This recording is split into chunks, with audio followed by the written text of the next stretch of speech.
Hey guys, welcome back to the channel. This is story about what if Kushina tries to get Naruto back part 1. Before I start, please do support for more amazing content and comments for part 2. Do consider to subscribe my channel and share my video to your friends and check out the description as well. Let's start the video. It began with the billowing crash of air into a sea of dark flames. The darkest night in Konoha's short history. A resentment sparked by the founder of a clan, fanned to a blaze by a man long dead, left to burn unchecked under the surface until the foundation of peace crumbled into ash beneath their feet. Minato? Kushina asked as she awoke, her husband already out of bed and at the window of their compound. Someone's attacking, he answered quickly as he took in the uncanny sight of dark illumination ravaging not only the Uzumaki clan compound but also various locations within the village itself. The Sarutobi clan had also been hit, as well as more standard blazes consuming other prominent clan grounds. Take Naruto, get to the safe room. But whatever she had to say was rendered meaningless as her husband disappeared in a yellow flash. Even if she had to protect her child, she couldn't bring herself to abandon her clansmen, not after nearly losing everyone once already. She barged out of their bedroom, bare feet patting against the wooden boards as she threw open the door to her son's room. "Naruto?" she asked quietly, urgently, breathing a sigh of relief when she saw her little boy. He had heard the sounds too, could hear the screams just as she could. "Mama?" he asked, worry playing on his little face. He was too young to fully understand, but he didn't need to. Death was starting to permeate the air. An aura of malice and despair thick enough that it was growing hard to breathe. Even so, the Uzumaki matriarch pasted a reassuring smile on her face as she swept him up into her arms. "It's okay, baby. Mama's here," she assured him, already calculating her next step. Minato had said to get to the safe room and she would. But she had to try to save someone else. These were her people being attacked. She couldn't do nothing. Back into a hallway only to get a glimpse of a shadow, a dark figure moving down the hall with ominous red eyes spinning wildly. She saw the figure's hands move and she leapt back into her son's room. Fire style. Grand fireball. In an instant, the darkness had been dispersed by a wave of flame consuming the hallway and crashing through the far wall. Naruto screamed, hiding himself in her hold as much as he could. She quickly shifted her hold on him to one hand to grab a kunai hidden in her sleepwear, barely in time to block the swift blade of the ninja she had seen. In the light this close, there was no mistaking the Uchiha before her. She wasn't familiar with all of the Uchiha, but she did recognize this one. A respected Chunin? "Why are you doing this?" she demanded, her blade locked with his. "The Uchiha will rise." He snarled at her, backing off, hands already moving through seals. He wasn't fool enough to engage her at close range. But even so, she didn't need to be close to end this. Whoever he was, he had attacked her in her own home with deadly intent even as she held her infant son. She had no inclination to show mercy. Before the Chunin Uchiha could get through half of the seals for his technique, the back of Kushina's nightgown tore open, golden chains erupting from her back and skewering the invader with deadly swiftness. Any attempt he could make at dying vengeance was prevented as the chains bound his limbs while he took his last breaths.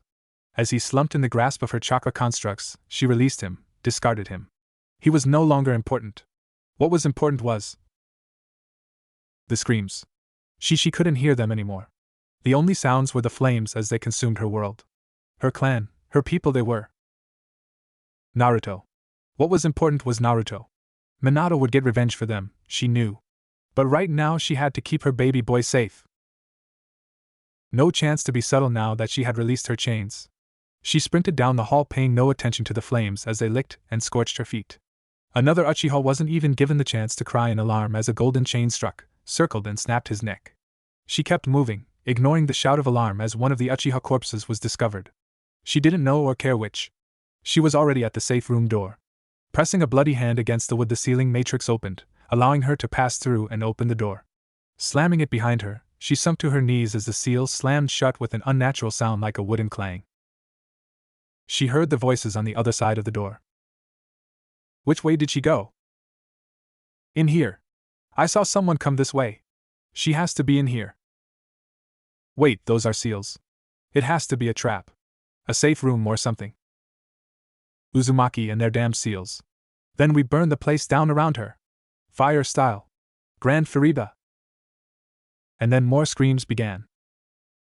All the while, Kushina rocked her son soothingly, hiding his ears from the sounds of dying traitors as best she could as she sang to him, fighting to keep her voice steady through her tears. Meanwhile, Minato looked over the village with despair. It had taken him only a moment to deduce what was taking place. All it took was seeing the one clan compound that was completely untouched by the fighting. The Uchiha were staging a coup. It was horrifying how well coordinated it was. Each clan had been targeted, forcing them to delay in providing support to defend the village. Each clan attacked with surgical precision. Not to destroy, but to keep them occupied. He had a feeling most weren't even assaulted directly by ninja. The only ones who were the Uzumaki who had effectively adopted him after he married Kushina. And the Sarutobi, the home of the previous Hokage before him. They had focused entirely on removing the figures who could lead the village, in hopes of removing any choice but to allow the Uchiha to seize power. They had targeted him, too. And in a way he had not expected. His first flash from his home, it took him to the top of the Hokage monument so he could survey the situation, but he had to flash away again instantly as he saw the strange black flames consuming his landing point. Then again. And again. Again. Again. Again. Before long he was forced to give up finding a safe spot, returning to the monument, and throwing one of his Thunder God kunai to get himself away from the danger. Even then the dark flames had licked at his coat, forcing him to discard it. He had to protect his village. He had to. He suddenly flashed away from his position at the feeling of killing intent, just in time to avoid another burst of black flames. He whirled around, eyes scanning for the threat. Following his instincts, he threw another kunai and flashed to it, grabbing it out of the air and striking, clashing against another. He locked eyes with his opponent, most likely the instigator of this coup. They were Uchiha eyes. The Sharingan, but also different. An additional pattern could be seen in one of the notorious red eyes. The other was significantly darkened, but showed the same pattern. But more than that, Minato recognized the man who was trying so earnestly to kill him. 108. Fugaku Uchiha spoke, drawing out each word. That is how many of your seals were found throughout the village. How auspicious. Do you consider yourself a pious man, fourth Hokage? The blonde wasn't about to indulge such a pointless question. Why are you doing this, Fugaku? I should think it obvious, Fugaku answered without answering. Once again sensing the threat before it happened, Minato flashed away, once again dodging the doubtless dangerous technique. It was only then as he watched his enemy did he see the rivulet of blood run down from the Uchiha's eye. That technique had injured him? And it came from the darkened eye. He must have used it hundreds of times to cause this much chaos and damage all at once. The clan head sighed through his nose, having hoped for an easy win. An instant technique versus an instant technique. The moment of intent was all the warning the Hokage needed to escape. He really was just that good. Since the very founding of this village, made possible only by our cooperation with the Senju, the Uchiha have been treated with suspicion and disdain. The second's hatred for us was legendary, and with his merciful death, his student was chosen to lead the village. Then as the Senju clan dwindled to nothing more than a single gambling lush, we knew our time had come. Fugaku's disgust was overwhelming as he spoke his next words. Then you came along. The student of Hiruzen. Married into a clan of red-haired Senju. With your selection as the fourth Hokage, we knew that Madara had been right all along. That we would never receive the recognition we were owed, that we had earned. Minato settled into a ready stance, knowing the battle was inevitable, and knowing just how deadly an opponent Fugaku had become. From a man who had hidden this much strength, and instead of using it for the sake of the village he turned that power against it. You'll have to forgive my lack of sympathy. You have no idea what this power cost me, Fugaku spoke quietly, dangerously. And after you attacked my family, my village, I don't care. Your ambition ends here. The battle was as short and intricate as one might expect of two veteran ninja. Minato flashing back and forth across the battlefield, setting up new points to use to ambush the Uchiha. Fugaku taking the Uchiha pyromania to an extreme. He no longer used his hidden technique whose flames still burned long after they should have extinguished for lack of fuel. But that did not diminish the danger of an Uchiha with an extensive repertoire of fire jutsu. It was no fire that sped the end of the battle, however. Instead, a single moment.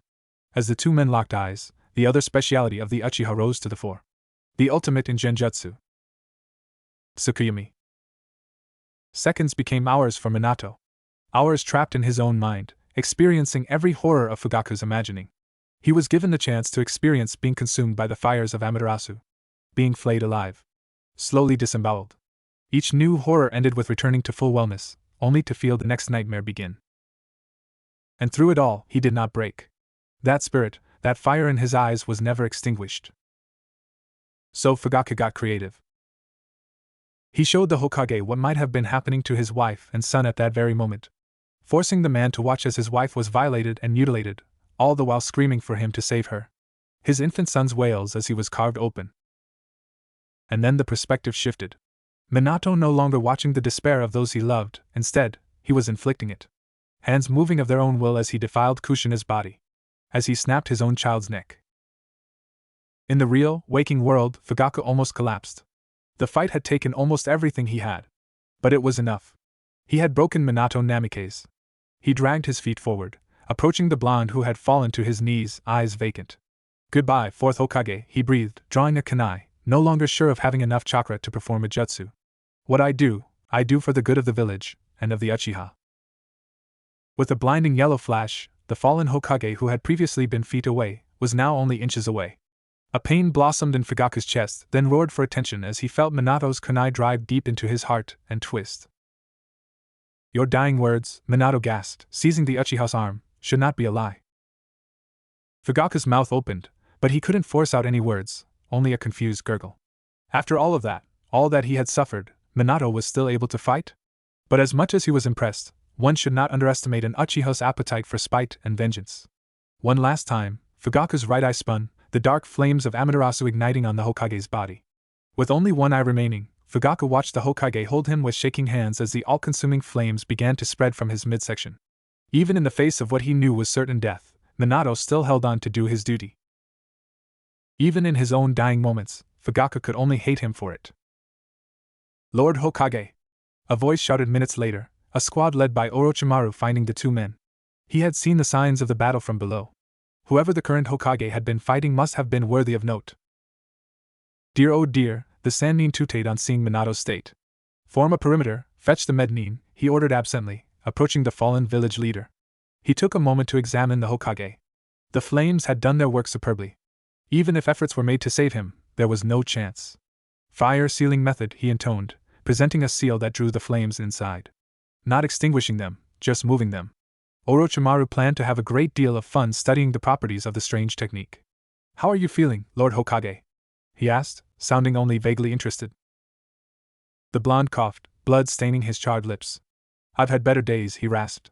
The Uzumaki, Kushina, my son, are they? Squads are moving in now, the snake informed him. It seems they and the Sarutobi were hit the hardest. Though with the Uzumaki's smaller active ninja population. Minato suppressed a laugh for how much it hurt. You have terrible bedside manner. Well, a medic nin is on the way. A spray of acrid blood spewed out of the Hokage's mouth. I think we both know that isn't going to matter. The Sannin remained silent. Orochimaru, would you do something for me? Far be it from me to ignore a dying man's last request. Look after the village for me.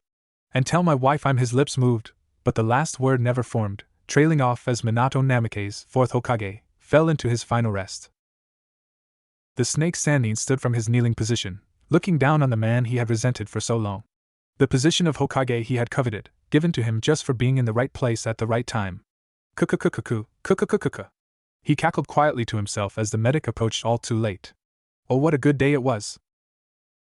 The dying days of the Second Ninja War. It had been a war most villages laid directly at Konoha's feet. The instigator of the second conflict that would set all of the great villages and several minor villages at each other's throats for years. And as it slowly drew to a close, it seemed Konoha still remained the strongest among them.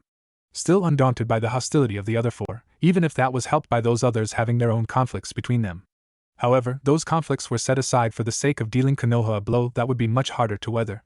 If they couldn't strike at Konoha, they would band together to destroy their enemy's greatest ally along with their reputation. The operation to destroy Uzushigakure had been a great success. A vast majority of the famed Uzumaki clan wiped out, a minority captured by the invading ninja.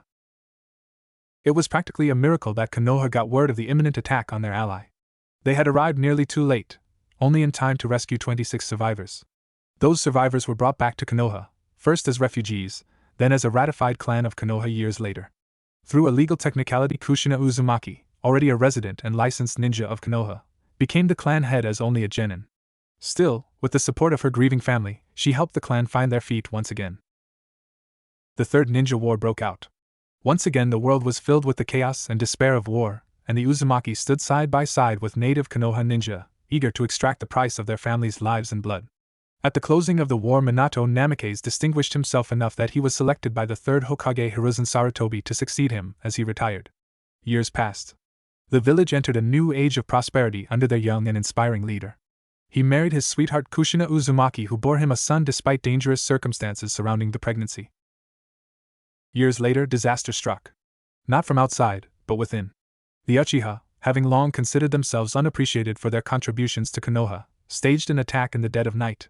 While the great clans of Konoha were distracted with assaults that could not be ignored, two clans in particular were hit harder than any others. The Sarutobi put up a valiant fight to repel the traitors, but not before they lost their most famed member, their clan elder Hiruzen Sarutobi. The Uzumaki were not so successful and were hit even harder. Perhaps for wanting to get the current Hokage out in the open, perhaps for resentment over the Uzumaki's distant relation to the Senju. Regardless of the reason, the Uzumaki, nearly wiped out once already, were slaughtered en masse. The only survivors, Kushina Uzumaki and her infant son Naruto. While the Hokage battled and defeated the leader of the Fugaku Uchiha, he lost his own life in the battle, naming Orochimaru of the Sannin as the fifth Hokage in his dying moments. The judgment of the Uchiha clan was swift. Many had fallen in their failed coup. Those who survived were each and every one executed. The only ones spared the wrath of a vengeful village were the children too young to have had any contribution or awareness of the clan's actions. Less than a dozen remained, including Fugaku's young sons. It was decreed that the young Uchiha would be monitored in secrecy, on the understanding that while the children could not be blamed for their elders' actions, they could also not be trusted. A desire for vengeance was a poisonous thing and could not be left to fester. And so remained the last remnants of the Uzumaki clan. Twice massacred, on the verge of true extinction. A mother and son trying to pick up the pieces of their family. Of their legacy. Naruto. Kushina's call for her son got no response. Come on, wake up. You don't want to be late for your big day, you know. Still nothing. Ugh, why do I bother, she muttered to herself, storming towards his room. Opening the door, she found it was still dark inside, the blinds closed. Naruto lay sprawled out in bed, one leg hanging off the edge, half his body out of the covers, clad only in his boxers, snoring loudly. Naturally, Kushina did what any good mother does in this situation and drew the blinds open with a snap, letting sunlight flood into the room. Really? She asked in disbelief as he didn't even crack an eye open. Fine. Don't blame me. This is what you get for being a lazy but, you know. Picking him up in a princess carry, she took him to the washroom, muttering all the while, supposed to be a ninja, can't even wake up on such an important day. You're just getting what's coming to you. Ripping open the washroom door, she yanked off his boxers and dumped him onto the stool. Of course, that was the moment he decided it was time to wake up. Why? Splash! He jumped from his seat in surprise as he was more forcefully woken by a bucket of water getting dumped over his head. He was just as quickly pushed back down. Jaya! What the? Where, frantically, he looked around to see he was in the washroom, his mother looming menacingly over him with a scrubbing brush. Mom, what the hell? Because somebody, she said airily, taking the brush to his back, decided the day of his graduation exam was the perfect day to sleep in.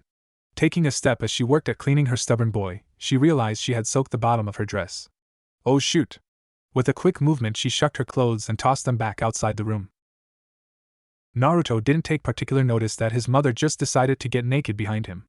It wasn't a completely unusual situation for them. They had been very close as he grew up, hiding nothing from one another. After all that they had left was each other. Kushina could be a little overbearing, a little smothering at times, but he would never blame her for it.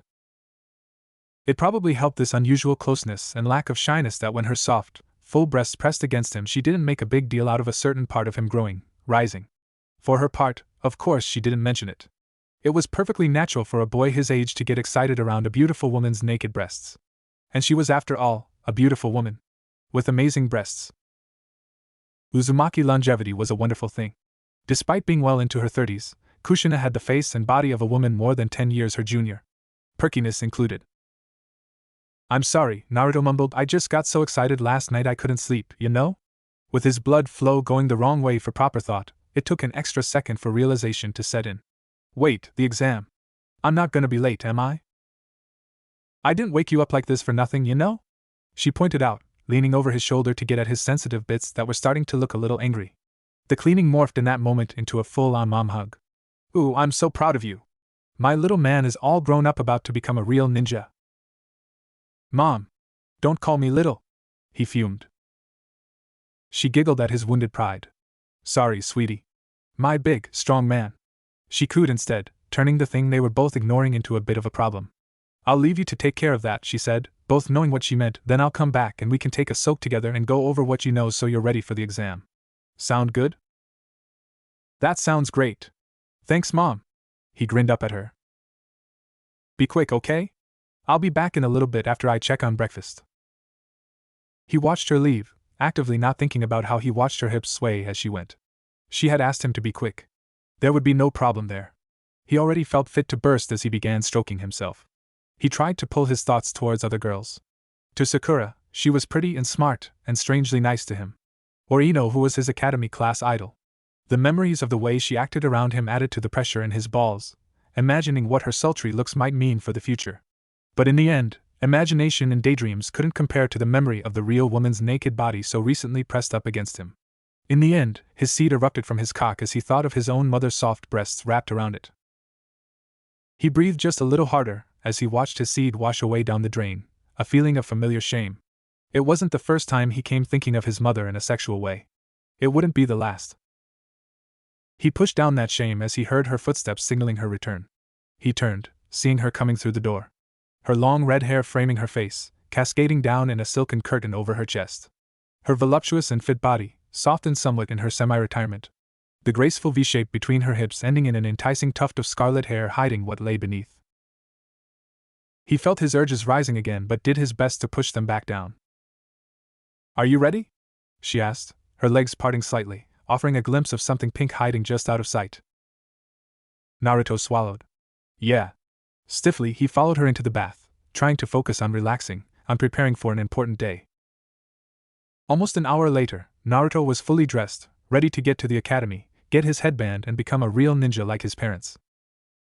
His mother gave him one last hug before he went on his way, a sadness in her eyes almost concealed by the overwhelming pride she felt in her darling boy.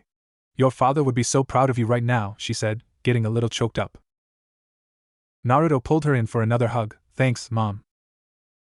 Knock him dead, baby, she whispered before pushing him out the door. He grinned and waved back at her as he leapt up to the rooftops. And so Kushina was left alone. As with most days, her son went to the academy, wondering what to do with herself for the day. A wondering swiftly answered when a dog-masked ANBU agent suddenly appeared before her. Lady Kushina, the Hokage requests your presence. She frowned heavily at him. I've told you not to call me that, dog, she reminded him. I have no idea what you're talking about, ma'am. You and I have barely spoken. She stared at her husband's last remaining student hiding behind his ANBU identity. It was frustrating sometimes when he did this. She didn't have many people left she could count on. She didn't like it when one of them forced distance between them, even if it was part of the job. She sighed. Tell him I'm on my way. Understood. Naruto slapped his cheeks, trying to banish his nerves before entering the classroom. He didn't want anyone to see him freaking out. Exam day. The day he would finally get to be a ninja. He was confident mostly. He had no doubts he would ace some of it.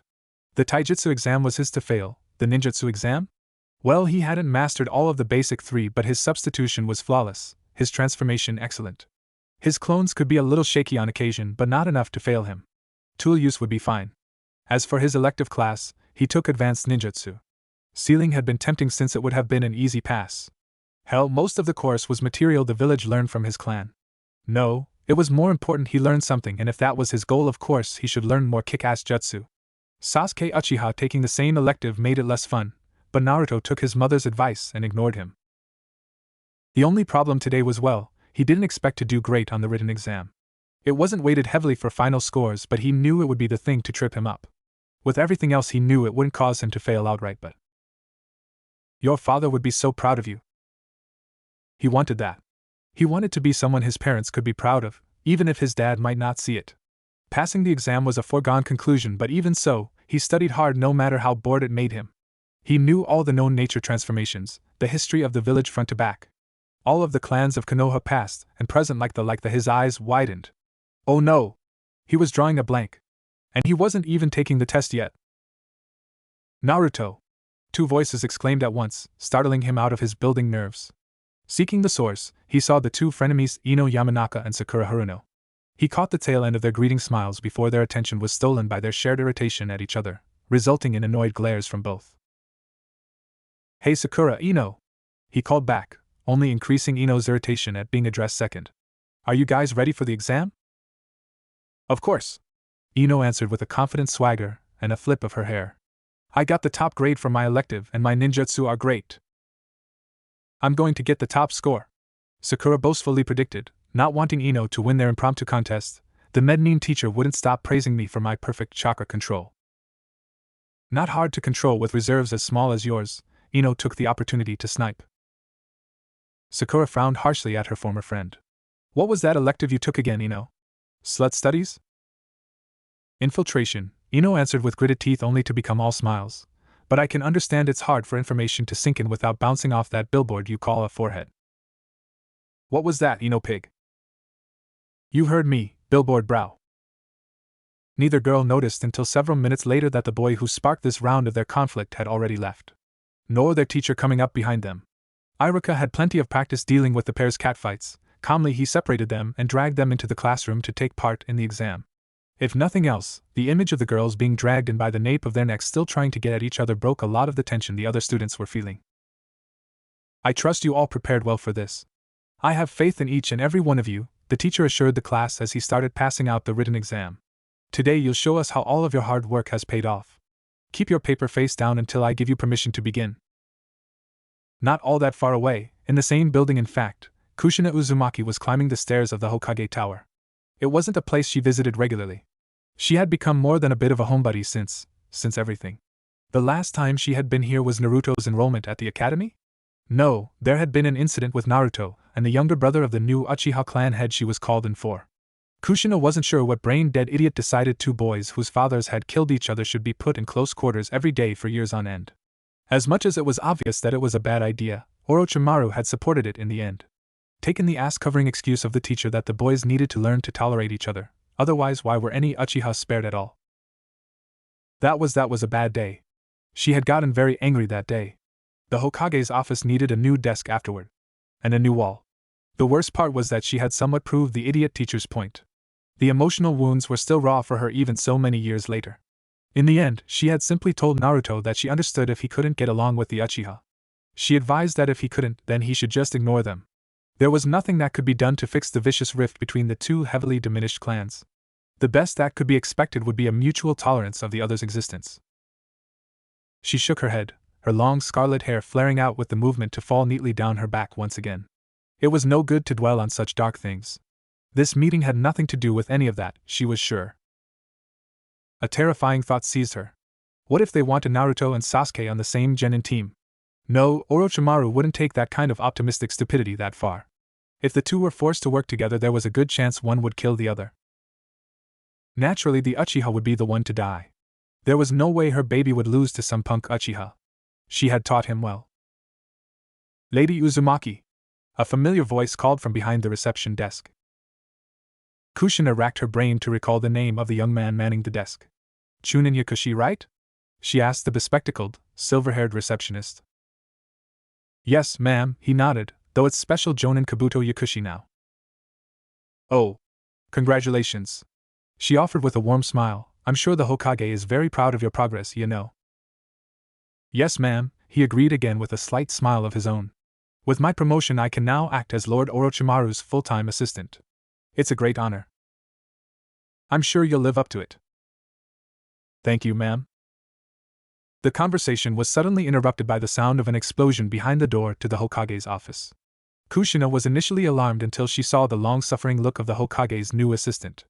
Kabuto moved from behind the desk and opened the door, letting a wave of heat escape and allowing the Uzumaki matriarch to see inside. Kukukuka. Kukukukuka. The Hokage cackled, his face bathed in sinister shadows by the light of the bonfire sitting on his desk. Reams upon reams of paperwork burning to ash in a great conflagration. This is the will of fire Sarutobi-sensei was talking about. I feel it. It's exhilarating. Kushina looked at the resigned assistant. You don't look like this is out of the ordinary. It isn't, he answered. If he's in an impatient mood, we give him a bunch of the most pointless paperwork to express his frustrations on. The allowances one must make for the eccentricity of a village leader. Lord Hokage, Lady Uzumaki is here to see you. Oh. Wonderful. The snake-like man cheered, running through hand seals to blast the ashes out of the window. Kushina, please come in. Kabuto, could you send for Danzo? Of course, sir, Kabuto answered swiftly, offering a shallow bow before returning to his desk. Kushina adopted a confused expression as she entered what used to be her husband's office. It didn't seem Orochimaru's assistant was sending for anyone. He doesn't have to do anything, the snake Sannin explained for her benefit. Danzo already knew I wanted him here the moment I said his name. It is vitally important for shinobi to know where they must be and when, Danzo himself agreed, having arrived without Kushina noticing. She knew she wasn't that rusty to miss his arrival without him pulling something significant. Danzo Shimura might have been one of the oldest living ninja in the Leaf, but that was an argument in favor of his extreme competence, not against it. One didn't live to his age as a ninja without either retiring or being one of the dangerous men alive. On paper, Danzo was both. On paper. Well, good morning to you too, Kushina offered the elder ninja. Now are we all here or are we waiting for someone else before you tell me why you sent for me? You are here to discuss the future of your clan, Danzo spoke first.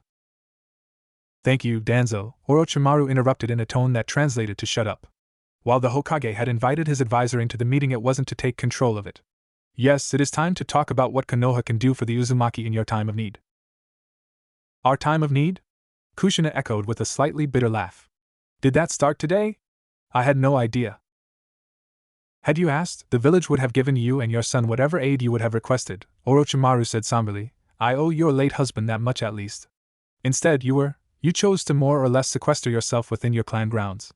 That too was your choice, and while it was regrettable to lose such a capable kunoichi from our forces, we wouldn't begrudge you your time to mourn. Of course, that meant with no active ninja among the Uzumaki, they effectively had no clan head to represent them. Danzo interjected. Today that changes. Naruto, Kushina breathed, turning narrowed eyes on both men in turn. He's not even graduated yet. What are you plotting? Kukukuka. The Hokage cackled in that unsettling way of his. Nothing nefarious. Of course not. As I said, I owe my current position to Minato. One of my fondest dreams achieved with his blessing.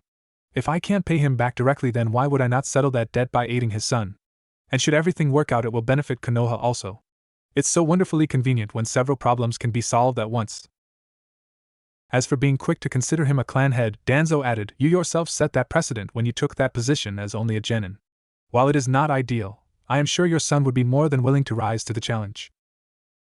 A tension filled the air as Kushina's hair began to rise and take on a life of its own. Orochimaru didn't seem especially perturbed by the growing ire of the Uzumaki. Even so, he decided to stop dancing around the main subject.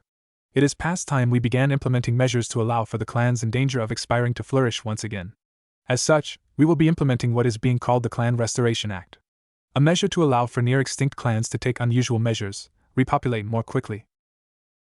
Somehow, that did not settle Kushina's mood at all. If you're talking about a breeding program, the ANBU hiding above us won't save you from me. Unfortunately not, Danzo cut in, not fearing the redhead's wrath in the slightest. For you that was impractical to implement given your status as Konoha's Jinchuriki.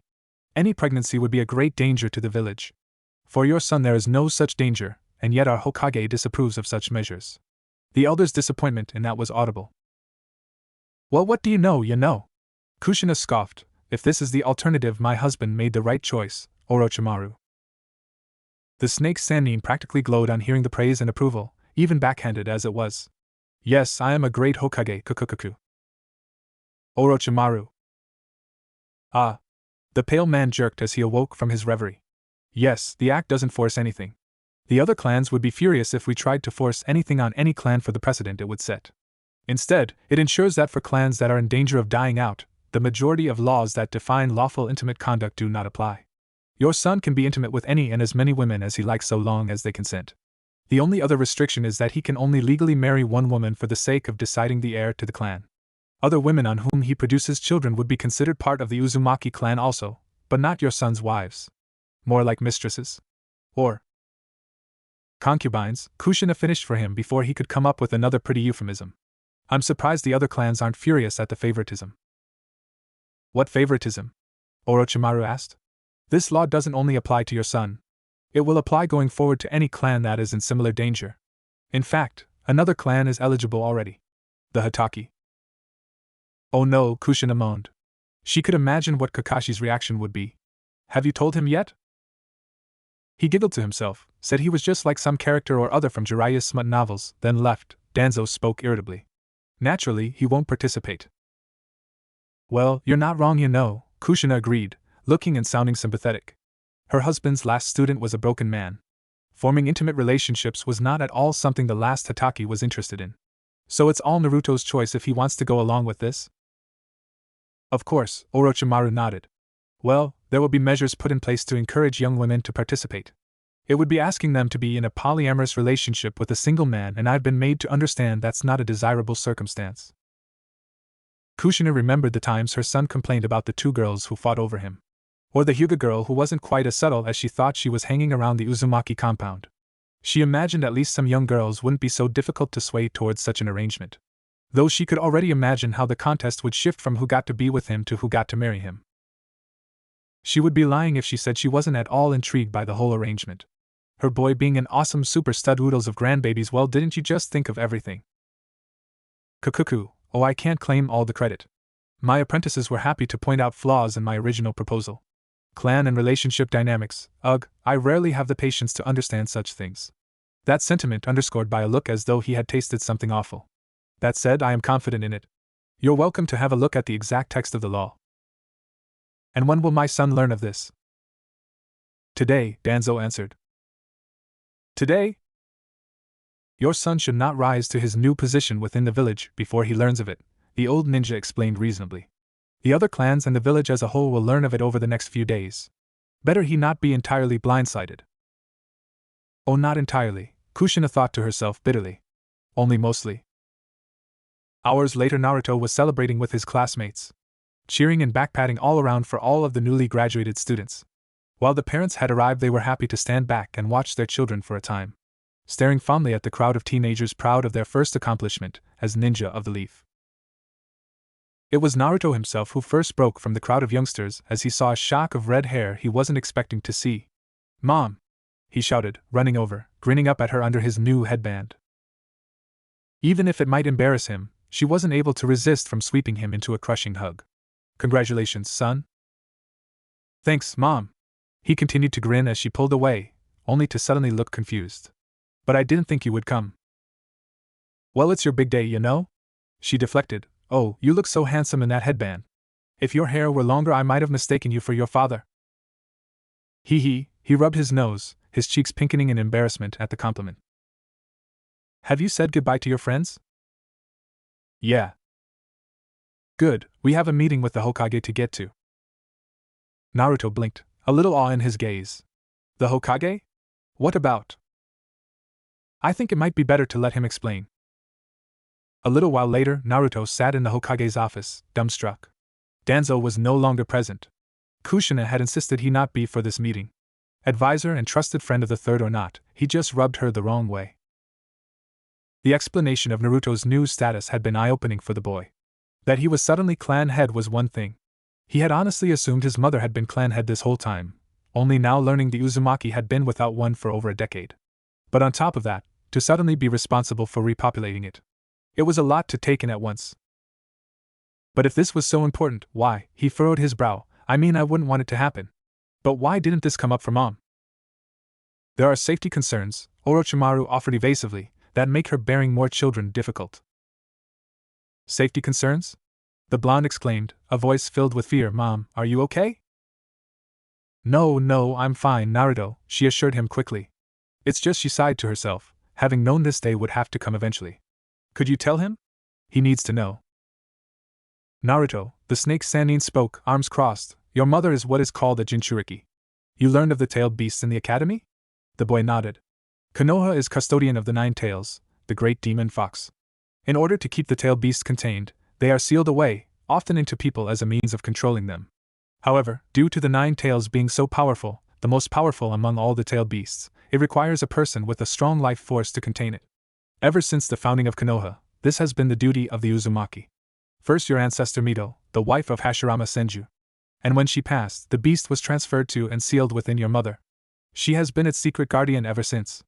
And when the time comes to find a new host, it will be one of your children or grandchildren that will take on this duty. It is something no other clan would be capable of."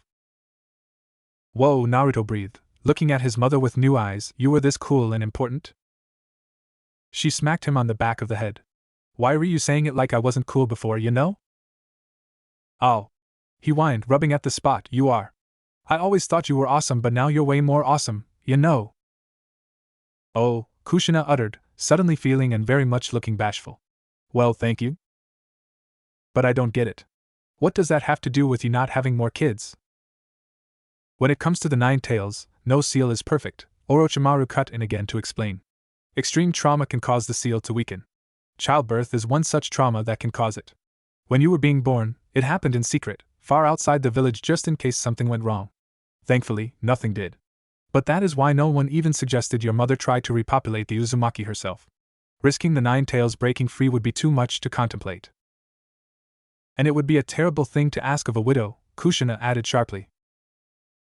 As sure. So is there anything I have to do? As part of the Restoration Act? Orochimaru asked rhetorically. No. It is entirely up to you what you do to rebuild your clan. For being clan head? Still no. As the head of the Uzumaki clan, your responsibilities are to mobilize your clan should anything threaten the leaf, ensure the viability of the ninja in your clan should war break out, and one day provide a vessel for the 9 tails, hopefully far in the future. Those will be important once you bring women into your clan and they give you children. Until then, it's essentially an honorary title. Naruto nodded. Do you have any other questions? No, I don't think so. Should you think of any in future, I would be willing to answer them. I owe a great deal to your family. It's the very least I can do. Thanks, Naruto answered, only to get an elbow to the head from his mother. I mean, thank you, Lord Hokage. The mother and son bowed before leaving, taking the stairs down the tower in silence. Only once they were outside did Kushina feel comfortable enough to ask. So? She started with fake cheer. It's a lot to take in, right?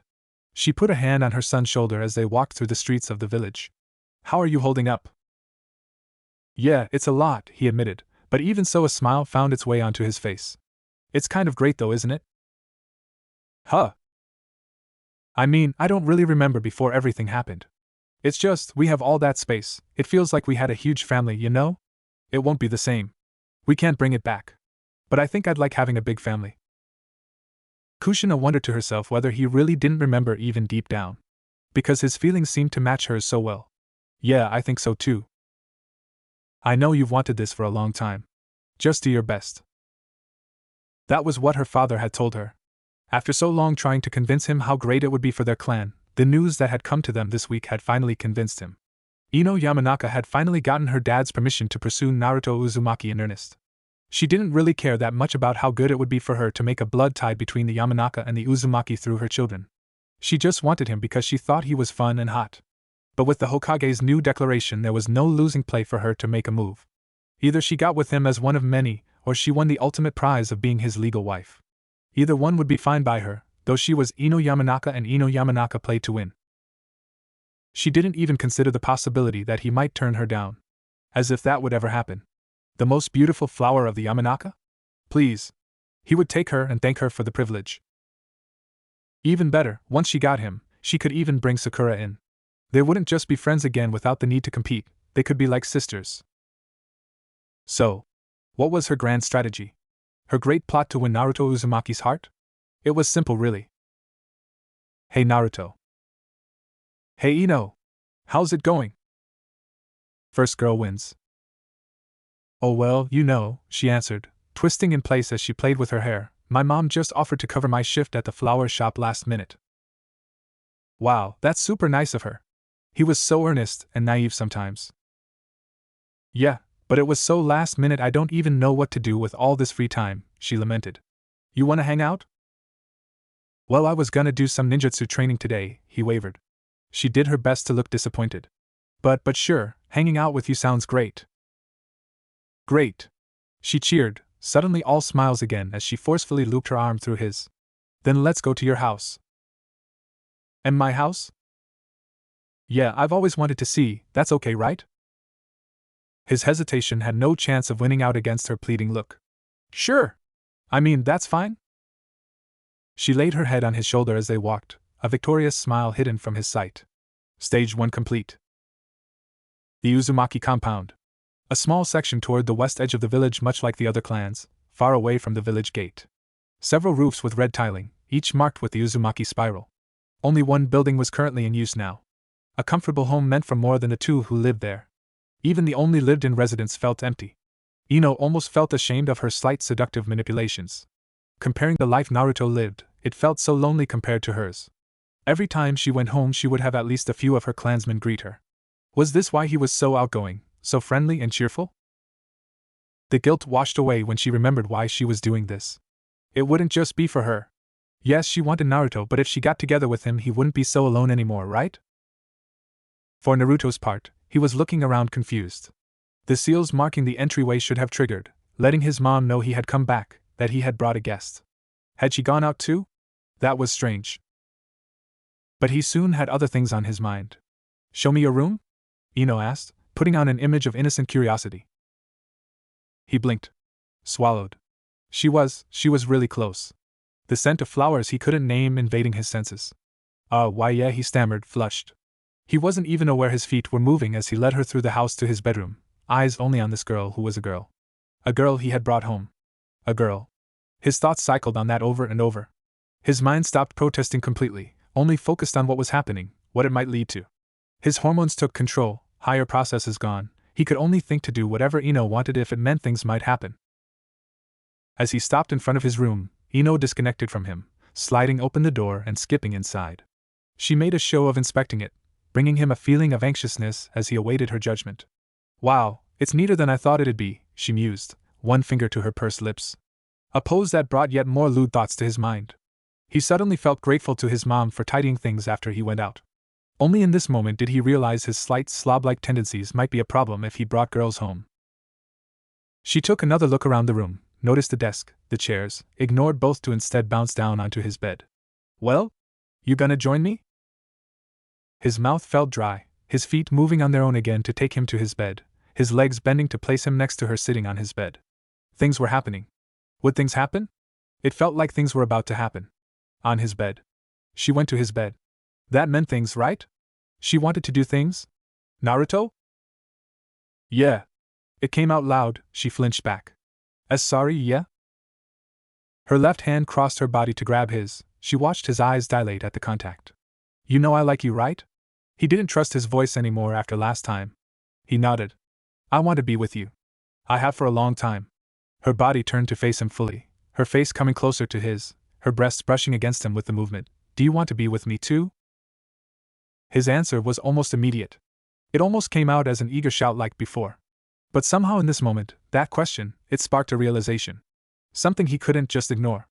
There's something I should probably tell you first, he spoke, feeling regret with every word if it would chase her off.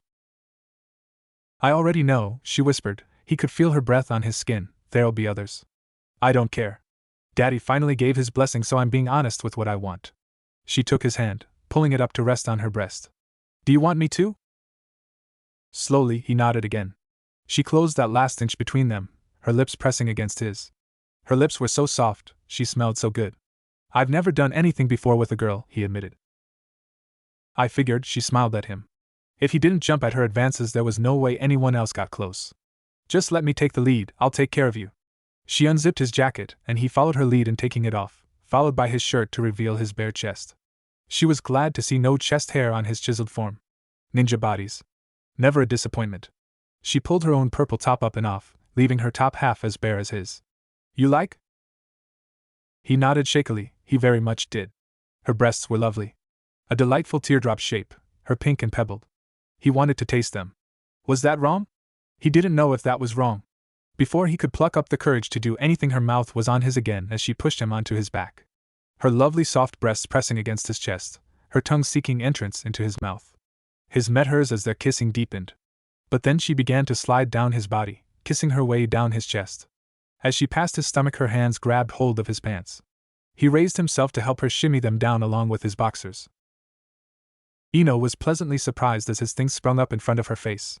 She let a pleased little smile sit on her face as she measured his size with her hand. Her infiltration classes had warned her about size. To not mention it if it's small, but if it's not small, make sure to praise them for it. You're bigger than I expected. She spoke, measuring it against her hand, a good couple inches longer wrist to fingertips. Pleasantly large. Thanks, Naruto spoke bashfully as she took his cock in her hand and gave it some testing strokes. Already a little of his pre-cum started leaking from the tip. He was eager. And it was his first time doing anything with a girl. The sight of Ino topless, her dainty hand wrapped around him, the wonder in her eyes, it was too much for his lack of experience. He lasted not long at all before a spurt of white fired out of his tip. Ah! Ino squealed in surprise. Hearing about how it all worked was much different than feeling the real thing spraying her face. The first shot a mighty thing shooting up to land in her hair, the next marking her forehead, then her cheek and the side of her nose. The fourth was left to dribble over the corner of her mouth, and the next few sprayed weakly on the tops of her breasts and his own thighs. It was warm, sticky. She hummed. Not unpleasant at all. Per Naruto, he looked so embarrassed at finishing so quickly. She wiped at his seed with a finger before dipping it into her mouth and sucking it clean. She pretended to enjoy it, moaning just a little. She made a note to get him to take the supplement to make it taste better in future. What wonderful things the infiltration class taught her about. All of Naruto's other girls would owe her a debt of gratitude. Sorry, he offered, looking ashamed. It's your first time. I hear it's always like that for guys, she soothed his bruised ego. It wasn't true. There were some who could last their first time. But telling him that would do him no good. She got off the bed. He sat up, maybe to follow her, but that movement stopped dead as she shuffled out of her skirt and let it drop. But now, she spoke with a teasing lilt, I think I want to see what that famous Uzumaki stamina is made of. Gratitude for her not laughing at him. Eagerness at what would come next. Trepidation for whether he could get it up again. Awe at her beautiful body as she kneeled over him naked save for the mesh covering her elbows and knees. Her clean-shaven womanhood lowered down, the wetness of it sliding along his half-hard dick. Less than a minute later he was back to full mast. Now that's what I'm talking about, she smiled, looking like she was thoroughly enjoying herself, her face still caked in his first release, not that she seemed to care. Are you ready, Naruto? He nodded. She raised herself up, aimed him at her entrance, and sank down onto him. Her virgin pussy parted eagerly for him, her hymen broken during training long ago. It was a tight fit, something that drew pleasured moans from both of them. Him for the sucking wetness enveloping him. Her for the feeling of fullness from a real cock, the cock of a boy she had been chasing for years. She knew that this would be the start of something wonderful. Naruto, she moaned his name, feeling him twitch inside her, touch me. Hesitantly, his hands reached out for her, first to her taut tummy, his hands exploring her body with a look of wonder. Like every inch of skin he explored was a new revelation. But Ino was not in a patient mood. Taking his hands, she dragged them upward to fondle her breasts. The sound of approval she made told him just how okay it was for him to touch her there. With that permission given, he was much more eager to get a good feel. Squeezing the soft mounds, fingers dragging along her erect, running them between his fingers. It never even crossed his mind how much longer he was lasting the second time as Ino slowly bounced on his cock. Naruto, she breathed, you're so deep inside me. It feels so good. Ino. It's amazing. You're amazing.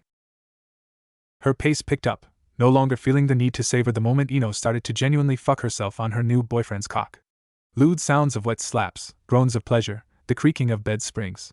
The heat, the sweat. The room stank of their sex, two teenagers experiencing their first true carnal delight.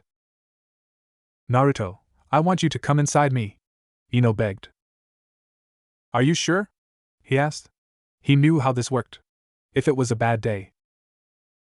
I'm sure. She panted, you have to rebuild your clan? I want to be the first. I want you to put a baby in me. He thought he should say no. They had both just graduated. Wasn't that too early? But his body knew what it wanted.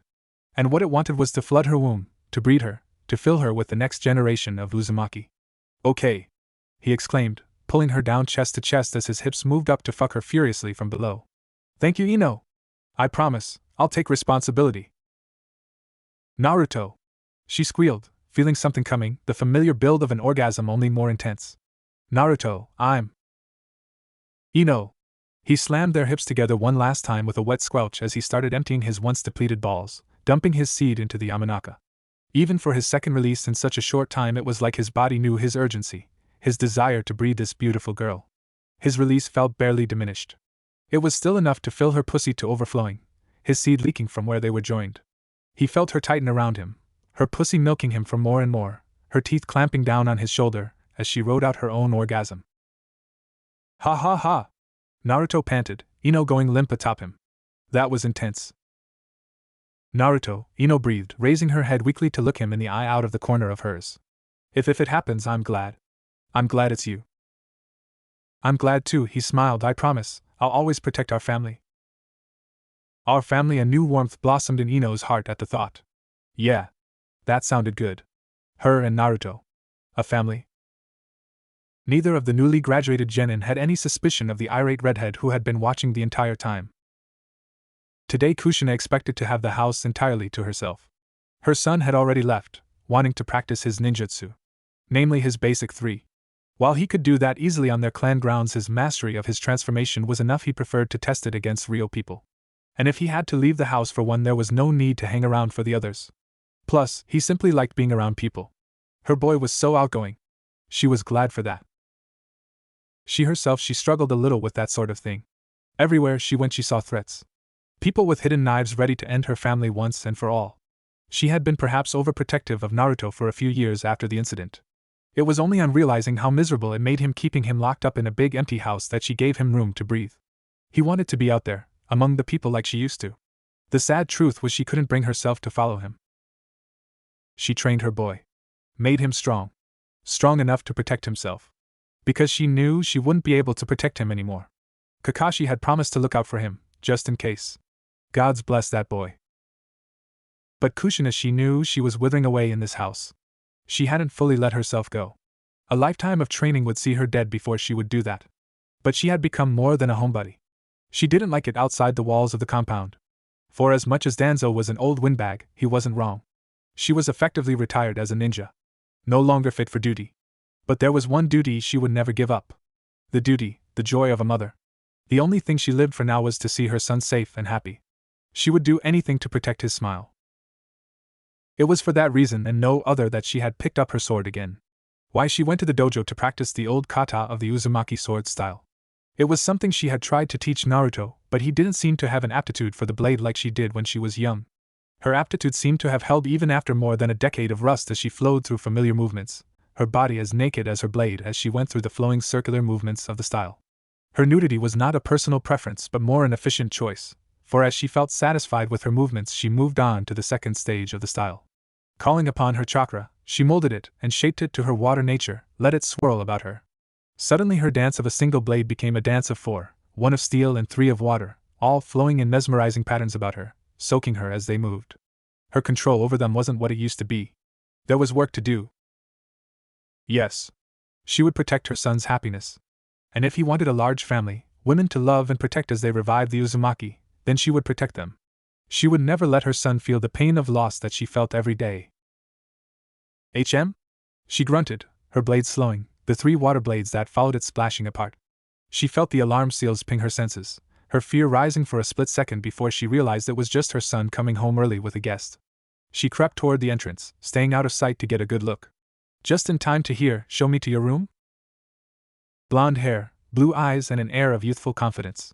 And by how tightly she was clinging to Naruto there was only one girl this could be. So the Yamanaka girl finally decided to make her move with interesting timing. Feeling a little mischievous and perhaps colored by a touch of the overprotectiveness she had tried to curb, she followed the pair. It wasn't difficult. Out of practice she might have been, but getting caught out by fresh genin would still be a humiliating failure. They even made it easy for her, closing the bedroom door behind them. Just a subtle adjustment, and she could see them clearly. Oh, Naruto looked so embarrassed, it was so adorable. "I want to be with you. I have for a long time. Do you want to be with me too?" Kushina felt the outer seals ping her again, but she ignored it. She knew who that was. This was too important to let someone like that distract her. "Okay, son. This is your moment. She's all yours.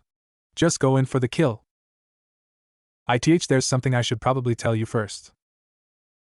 Oh, well, that was fair enough, Kushina supposed. Wanting to warn her wasn't a bad thing, though he was maybe being a little naive thinking the girl didn't already know. "I already know." "See? Now go for it. Kiss her. Make her melt. Go on, son. Make your mama proud." She watched him hesitantly nod. Then the girl kiss him. And then admit he had no experience? "Just let me take the lead, I'll take care of you." No. No. This was all wrong. Her boy is supposed to be a super manly man stud. If he's supposed to satisfy a bunch of women, he can't just roll over like this. They'll walk all over him. But no. Her baby didn't suddenly turn into a bitch tamer. He just lay there transfixed as that little blonde hussy stripped for him before giving him a handjob. She at least showed appreciation for his being fairly well endowed. Hell yeah, Uzumaki blood shines through. But then he was his father's son in another way. Finished in just over a minute. Minato was exactly the same, but he had been enjoying the talents of lovely and vivacious Kushina Uzumaki. This Ino girl was fine, Kushina supposed. Nice boobs, shapely, but took good care of her looks. But still. And so Kushina watched heartbroken as her boy became a man in the most disappointing way possible, a hand working between her legs.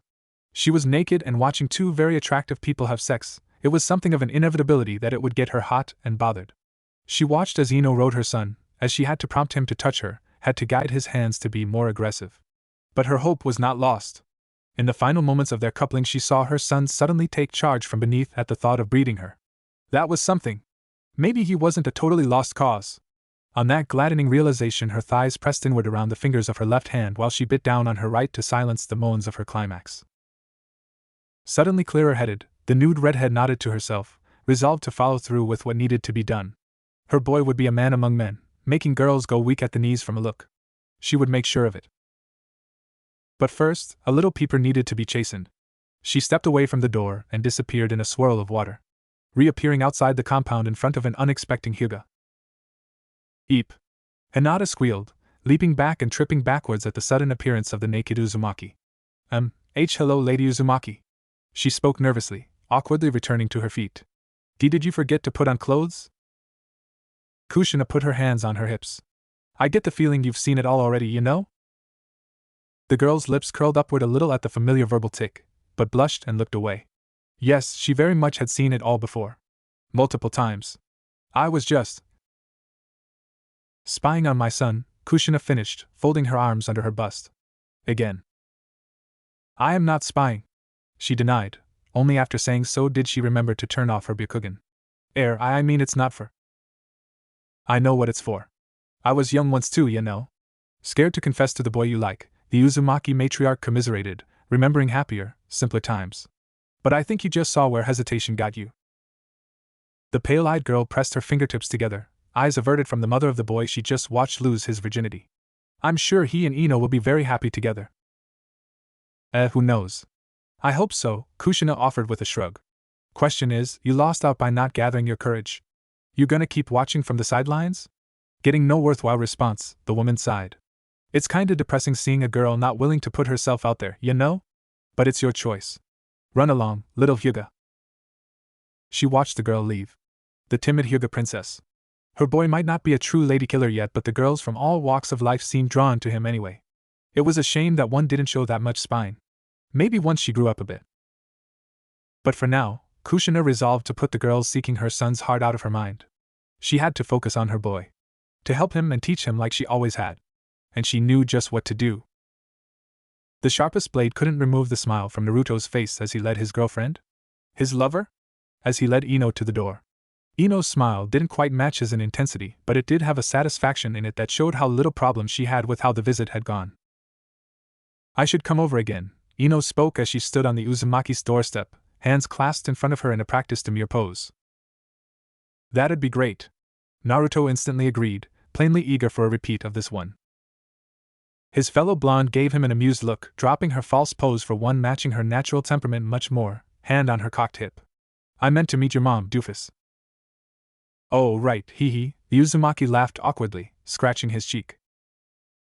She startled him by leaning up to kiss the other, drawing a blush from him. I didn't say we couldn't do other things, she teased.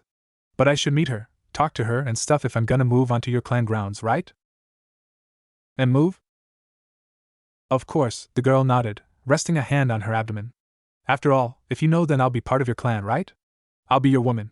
She held back a secret smile at the wonder and desirous thoughts written plain on his face. Maybe in a few days? Yeah, that sounds yeah, Naruto answered, once again his thoughts failing to connect to each other. She darted in, leaving him with a kiss just shy of tongue. See you soon, Naruto, she bid him goodbye with a wink and a wave of her hips as she turned and strutted away. Yeah. His eyes followed her until she was fully out of sight. Only then did he manage to snap out of his daze, shutting the door before WOO. He cheered for himself, arms raised, pumping his fists. Yeah. The cheering became dancing, celebrating his graduation to manhood. Not that he was a great dancer, the whole thing looked like uncoordinated flailing that was almost in rhythm. Someone's in a good mood. The young man froze, one arm up, the other out, his legs bowed and hips cocked. Slowly his head turned to look behind him to see the smirking face of his mother, as she leaned on the hallway doorframe. "Ah. I thought you were going to practice your ninjutsu today?" "Right." He grabbed onto the excuse to not be here and held on for dear life. "I was just going to. I'll go now." "Be home in time for dinner." He heard Kushina call after him as he fled his home. He didn't answer, making as much distance between him and his embarrassment as he could on his way to whatever hole he would crawl into to die from shame. It was good for training, he convinced himself over the next few hours. Trying to focus on performing ninjutsu, being as detail-focused as he needed to be for a worthwhile transformation, all while trying not to daydream about his time spent with Ino, or get flustered by what happened right after. By the evening, he returned home, hoping his mother wouldn't be in too teasing a mood. Thankfully not. She just waved him off to go get cleaned up before dinner. As they sat down for their meal, he swore he could see laughter dancing in her eyes, but she seemed satisfied by keeping her amusement to herself. At least until dinner was over and she pulled him into her bedroom without any explanation. "Mom?" he asked. "What is it? Are we gonna train?" "Something like that," she answered evasively. "You and I need to have a talk about your girlfriend." "Ino? What about? Wait, how do you know about that?" Kushina sighed to herself. He was still young. He would get better at putting pieces together with experience. "I was here the whole time, you know." And he thought his embarrassment was too much before. His jaw dropped. His throat clenched. You were?" She dragged him into a hug, pulling his head into her bosom. "Ah, my baby was so cute getting led around by the nose. I mean, it's not surprising. It was your first time and she was running through the basic seduction playbook." "The what?" Naruto asked, fighting her grip to look her in the eye. "What are you talking about?" "Oh, honey," she sighed again. Letting him go, she moved around to his side to take his arm, pressing it lightly into her breast as she fluttered her eyelashes. "Show me your room?" Ah, his mouth hung open, his eyes going blank. His feet started moving, intending to do exactly what she asked until she flicked him on the forehead. "Oh. See?" she asked, letting him go again to embrace him from behind. "It's a part of the infiltration course. Girls get taught how to turn boys into putty while boys learn to charm the panties off of girls." "So she was tricking me?" Kushina's heart clenched as she heard the pain in his voice. She squeezed him tighter. "No, honey. It wasn't a trick. From everything you've said about her for years, she wouldn't just lose interest but decide to seduce you anyway. She just decided to be a little more aggressive, you know? Put the skills she learned to good use. I'd bet our next month's ramen supply that she was at no risk of you putting a baby in her, though." Oh. He was disappointed to hear that. Ino technically didn't lie about that. She said she wanted him to put a baby in her, not that he could. But at least she didn't lie about her feelings or her intentions. Wait. Didn't she say that during? "Mom, how much did you see?" "Oh, all of it." "All of it?" he screeched. That was private, you know." "There was no way I was going to miss my boy becoming a man, you know," she argued back, as if that was in any way a valid argument. "Besides, you should be glad I did. Otherwise we'd never know that you need to learn how to properly please a woman." "Wah!" he shouted, affronted at the insult. I did just fine, you know." "I mean he trailed off, his bashfulness at the subject overwhelming his outrage. "She finished." "She came, Naruto," Kushina corrected. "And that you couldn't bring yourself to say it is part of the problem. But more importantly, she made herself come. What did you do to make that happen?" I mean I touched her a bunch." "When she told you to," Kushina nodded, "with her guiding your hands." "It still counts."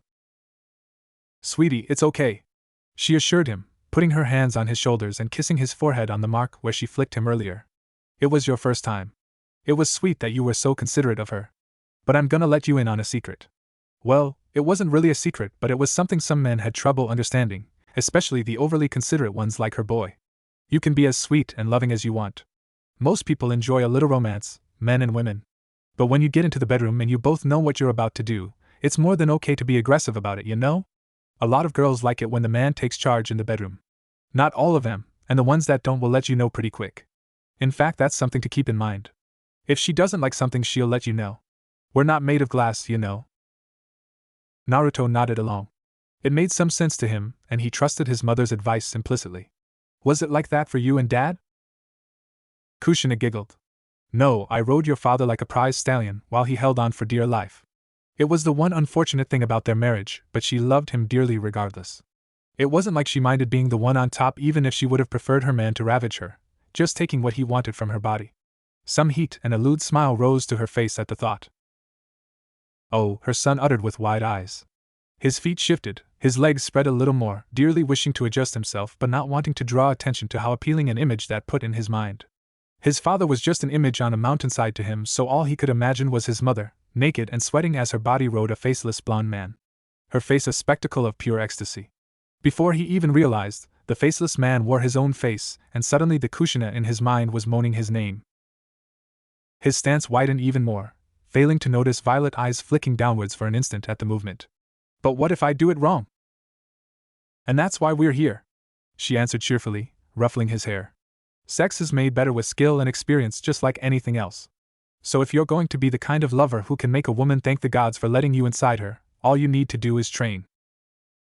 Okay, but how do I do that? Naruto's question quickly aborted as his mother threw off her top, her braless breasts hanging free. That's flattering, but you've seen them before, you know? She giggled at his reaction, felt them too. I know you understand the wonders of a woman's body better now, but if your brain keeps locking up like that, we'll never make any progress. Progress? I know you learn best by doing, she explained. He was sort of like a combination of her and Naruto that way. Learn by doing, but also a terrifyingly fast learner, so we're going to practice. She knew it wouldn't take much to get him into shape for the next girl he brought to his bed. It was just a matter of getting him more used to a woman's body and what it took to bring them pleasure. We're going to? Naruto asked, feeling like a long-held secret dream of his was about to come true. A dream that saw him awaken to messy bedding on many occasions. His mouth went dry as his eyes wandered over her exposed skin, his mind running wild at what she seemed to be giving him permission to do. Oh.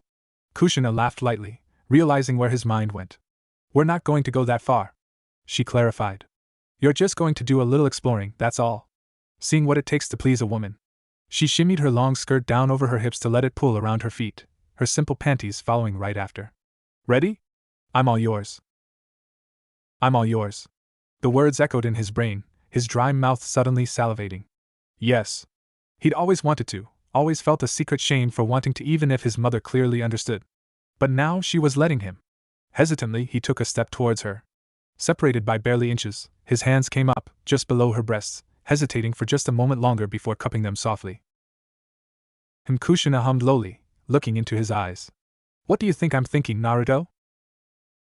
He looked at her. Her expression, her body language. You're unhappy? She was frowning slightly, and she certainly didn't sound happy. Why do you think that is? I don't know, you know? He answered, frustrated. Did I do something wrong already? Her breasts were right there, he wanted to hold them. Ino had pushed him to do that when he was with her. Why was that wrong? Wrong is subjective in sex, you know? His mother reminded him. It's all about figuring out what your partner likes, especially the first time. Plenty of women don't like it if you just rush to get a feel of the fun parts. So I shouldn't have done that? Maybe not lead with it, she corrected gently. All of me is right here. Explore. Find what your partner likes. There'll be plenty of time to fondle once you really get her going. Find what she likes. Right. That made sense. And it wasn't like he didn't want her to feel good.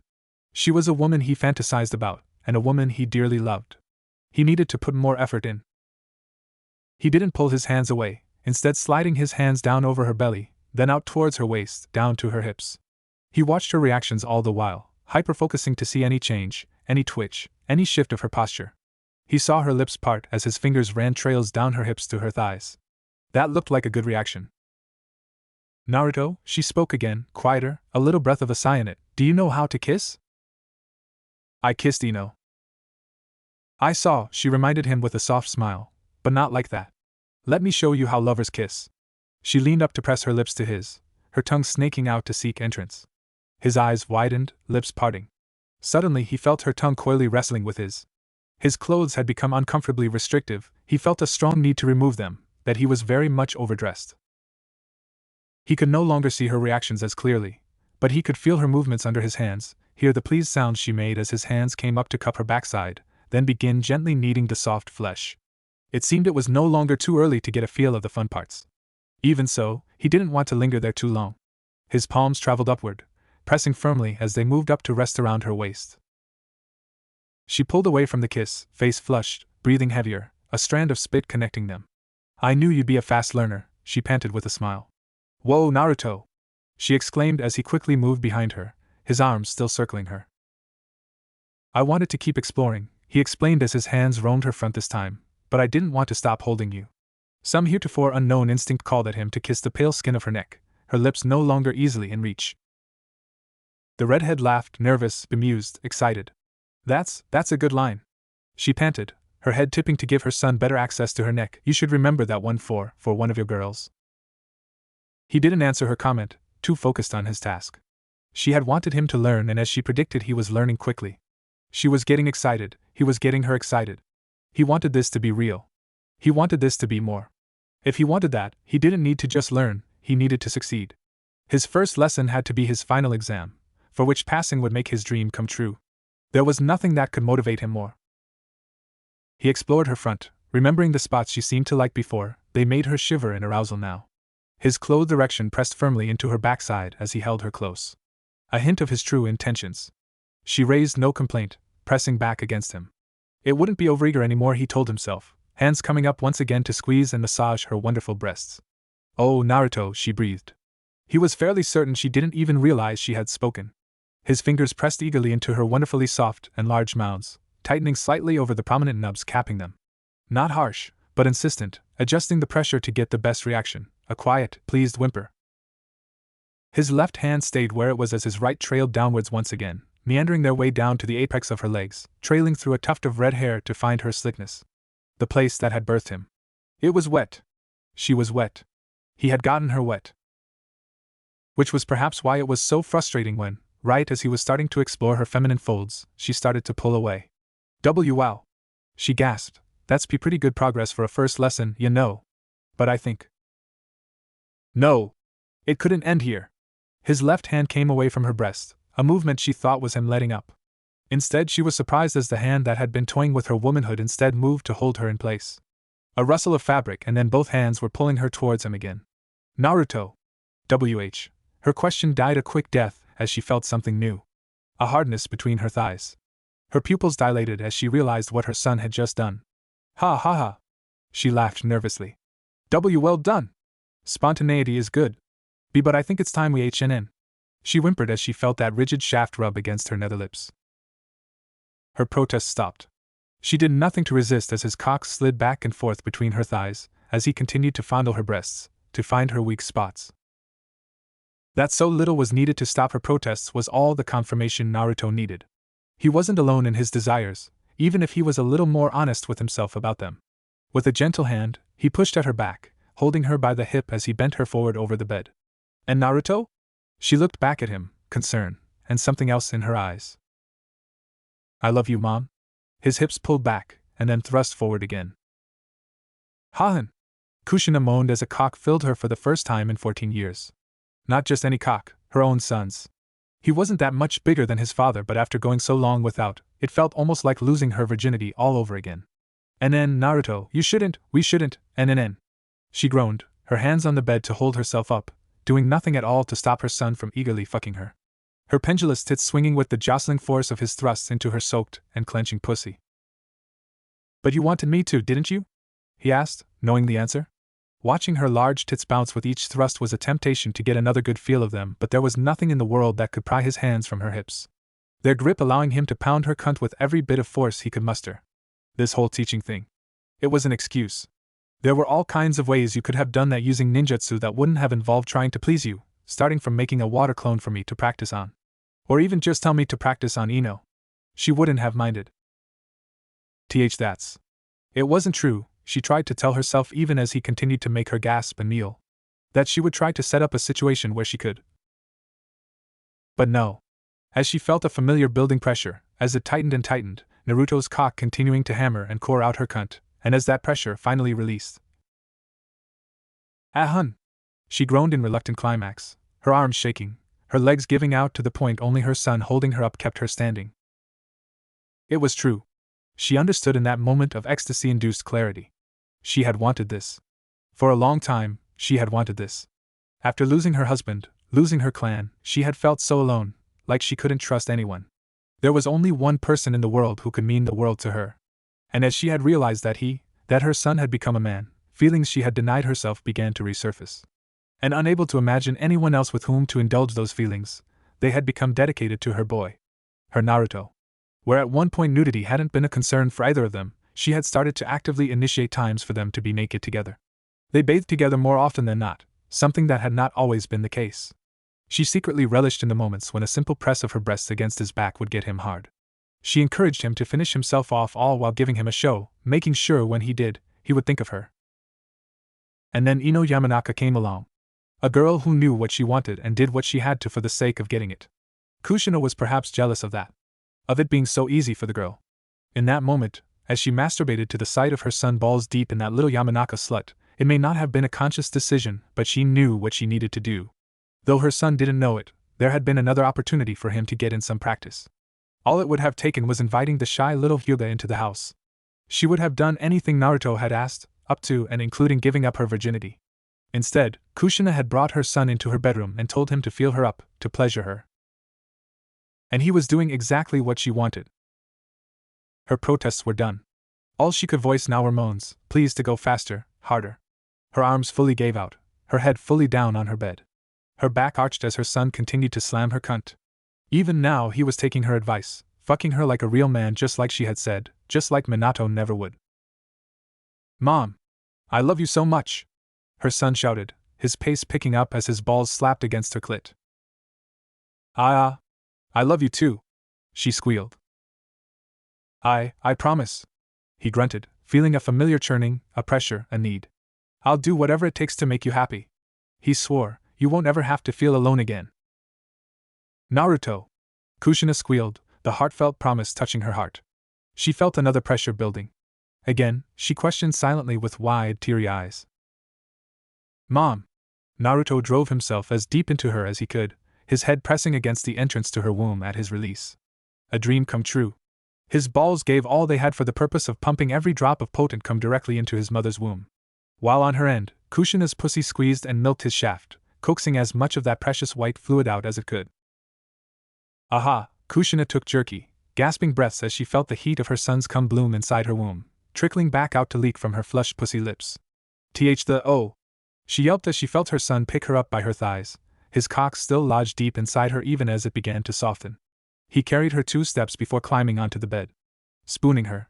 Oh, she sighed, putting her hands over his where they rested on her belly. Naruto, we should probably. There's nothing to talk about, he preempted her stubbornly. This is what I want. What we both want. You're one of my women now, so says your clan head. Kushina smiled, if only because she could hear the smile in his words. Then I guess I'll just have to learn to live with it, Lord Naruto. She giggled as she felt him twitch inside her. You like that? It's kind of embarrassing, you know, he murmured, not actually denying it. Mom? He spoke, more hesitantly, I'm supposed to choose a wife. Honey, that's not a good idea, you know. Why not? He tried not to sound petulant. He was a man now. There was no room for that kind of attitude. So instead it was a serious question, trying to understand. Kushina sighed. What this is, her fingers trailed over his appreciatively, it's not really normal, even by clan standards. Having the pick of the village but choosing me as your wife almost right away? It says some things, you know? Some not good things. It would make it more difficult to bring more girls in. Plus, I'd be happy for you to find a wife who is just your wife. Just someone you can love as a woman and not also as a mother, you know? Naruto didn't know. He didn't know if he could love someone else the way he loved her. But she would be disappointed if he said that. So I should get to know more girls then before I choose? Her sad smile was hidden from his view. He didn't seem to get it yet, but he would one day. Yeah, that's what I'm saying. She felt him nod into her hair, before he pulled her tighter against him. His softened cock slipped out of her, the trickle of their mixed fluids running a little thicker onto her thigh. She would wake up sticky in the morning. She didn't really care. They would bathe together tomorrow anyway. And wouldn't that just be so much more fun from now on? Oh Naruto! Kushina squealed as she felt her son's tongue dive deep into her pussy, eagerly slurping on her juices. Just as she had predicted, exploring the more fun aspects of their newly expanded relationship didn't wait at all. She had happily woken him up by putting his cock between her lips, wanting to see just how quick she could make him come from just that. Without him awake to hold himself back, he was awoken by a sudden and powerful orgasm only a few minutes later. The fun had only been on hold for as long as it took to reach the washroom. He had been eager to return the favor. Her fingers dug deeply into his blonde hair as she pulled him deeper, encouraging him to explore her pussy with his wriggling tongue. "Keep going, baby, I'm so close," she pleaded. She had just gotten clean and now was already covered in a sheen of sweat. Her chest heaving as she panted, her muscles tightening as her climax built. Her lip clutched between her teeth. She came off of the stool only for her legs to fail her. She slipped, bringing her son down with her as she cried out her orgasm, humping her son's face as she rode it out on her knees. Ha! Ha! Ha! Her pants turned into laughter as she rolled over to drop onto her ass. "I'm sorry, Naruto, I guess I got a little worked up, you know?" she giggled.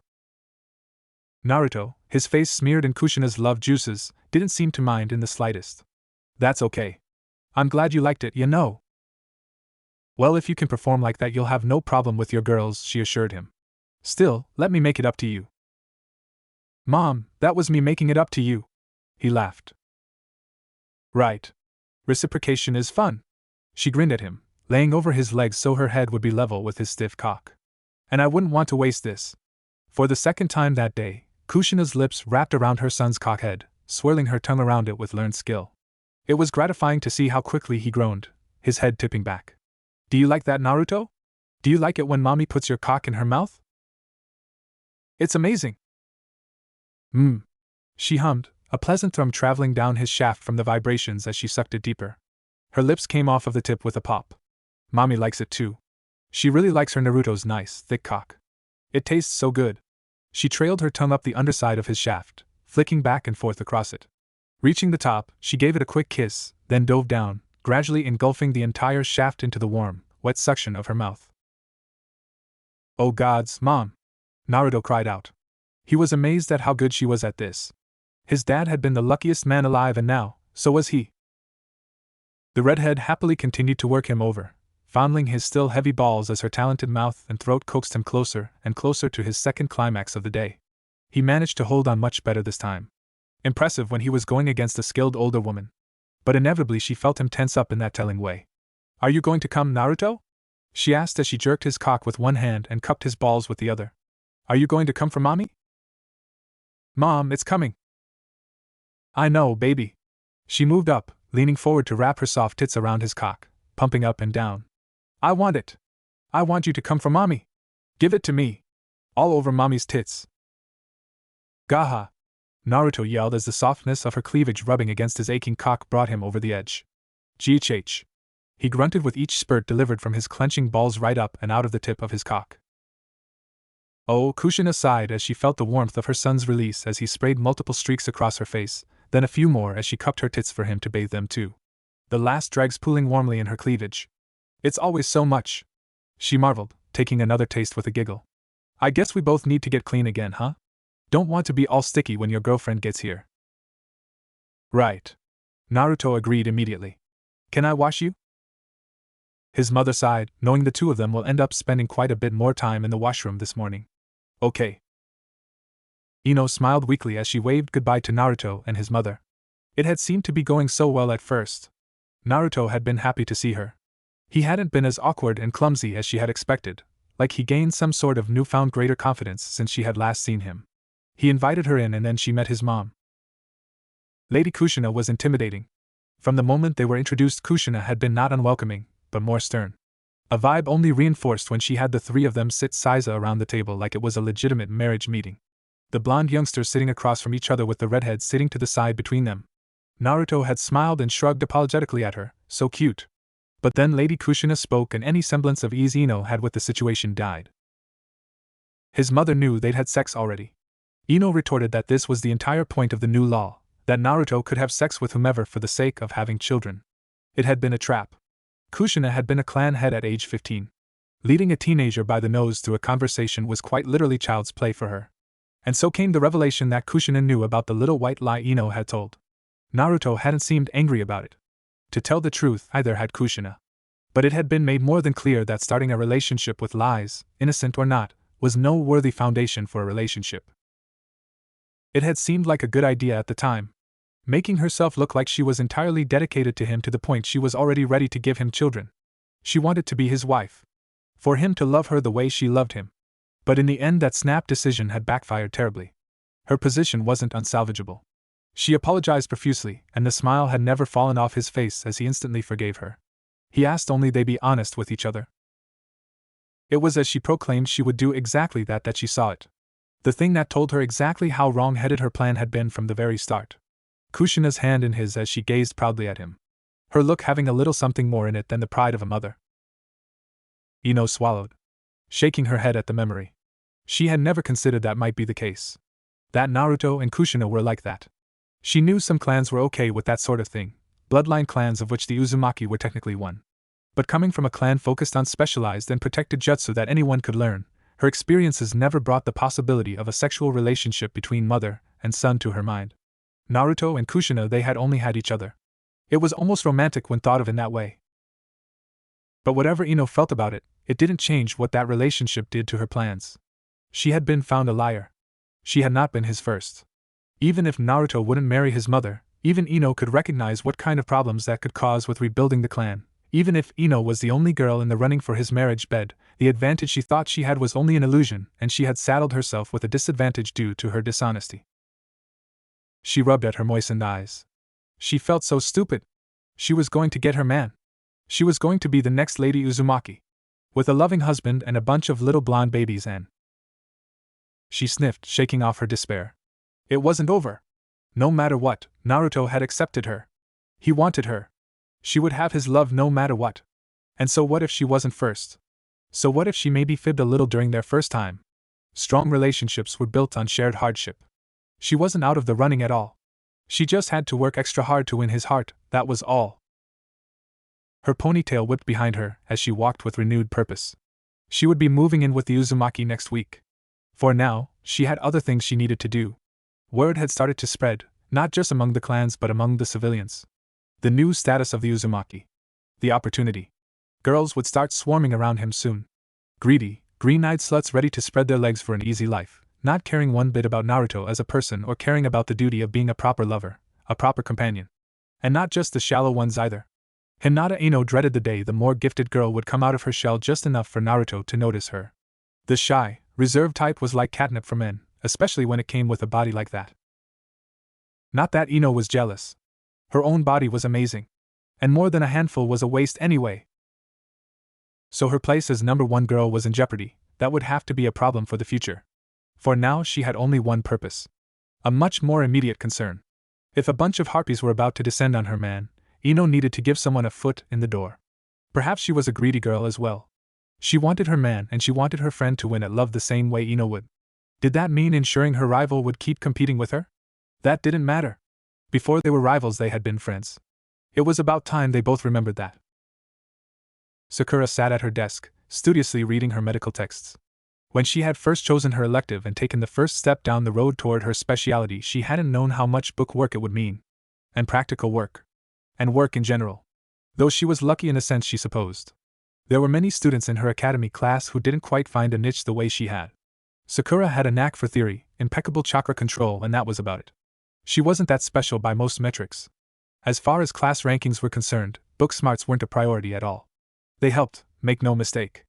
But if that was all you had to your name, you were on a fast track to being a desk worker for the Intel division, or a paper pusher in the mission office.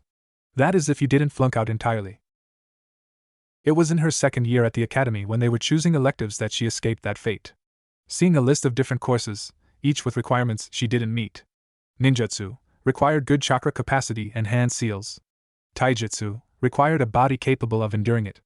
Genjutsu required a good chakra capacity, good chakra control, and a flexible imagination. Sealing required perfect calligraphy. Each one she couldn't take brought her closer and closer to the bottom option, administration. No requirements. The choice of the hopeless. But there it was, her saving grace. Medicine required good grades and excellent chakra control. It was only on starting the course did she find out she didn't just have excellent chakra control, she had near perfect chakra control. Which with diligent practice became perfect by the time she graduated. It was a claim to excellence. For so long she had been afraid she would fall behind like most of the other non-clan ninja. Be written off as ordinary. Resigned to a life of guard duty postings, running messages and other tasks given to ninja no one would ever remember. It was the last thing she wanted. For her goals she needed to be exceptional, someone worthy. It was the only way he would. Some might consider her goal to be shallow. That if she wanted to be a great ninja, it should be because that was a worthy goal in itself. To be someone written into the history books. But she didn't care so much about that. And the people who would say such things, they simply didn't understand what the power of love could do. For hadn't the power of love already pushed her, inspired her to be what she was now? An apprentice medic before she was even officially a genin, already working as a nurse in the hospital. He would realize one day, she knew he would. He would notice her as not just a friend but the woman he could spend the rest of his life with. Her love was already amazing, already someone people were watching. She had to get on his level somehow, show him she wasn't some floozy looking for a life on easy street. She was a ninja of love and love would conquer all. Sakura, honey. Your friend Ino is here to see you. Her mother's voice called up to her. Mum. Sakura yelled back, she's not my friend. She's my rival in love. Sakura. Her mother called up again, your rival in love Ino is here to see you. Herg.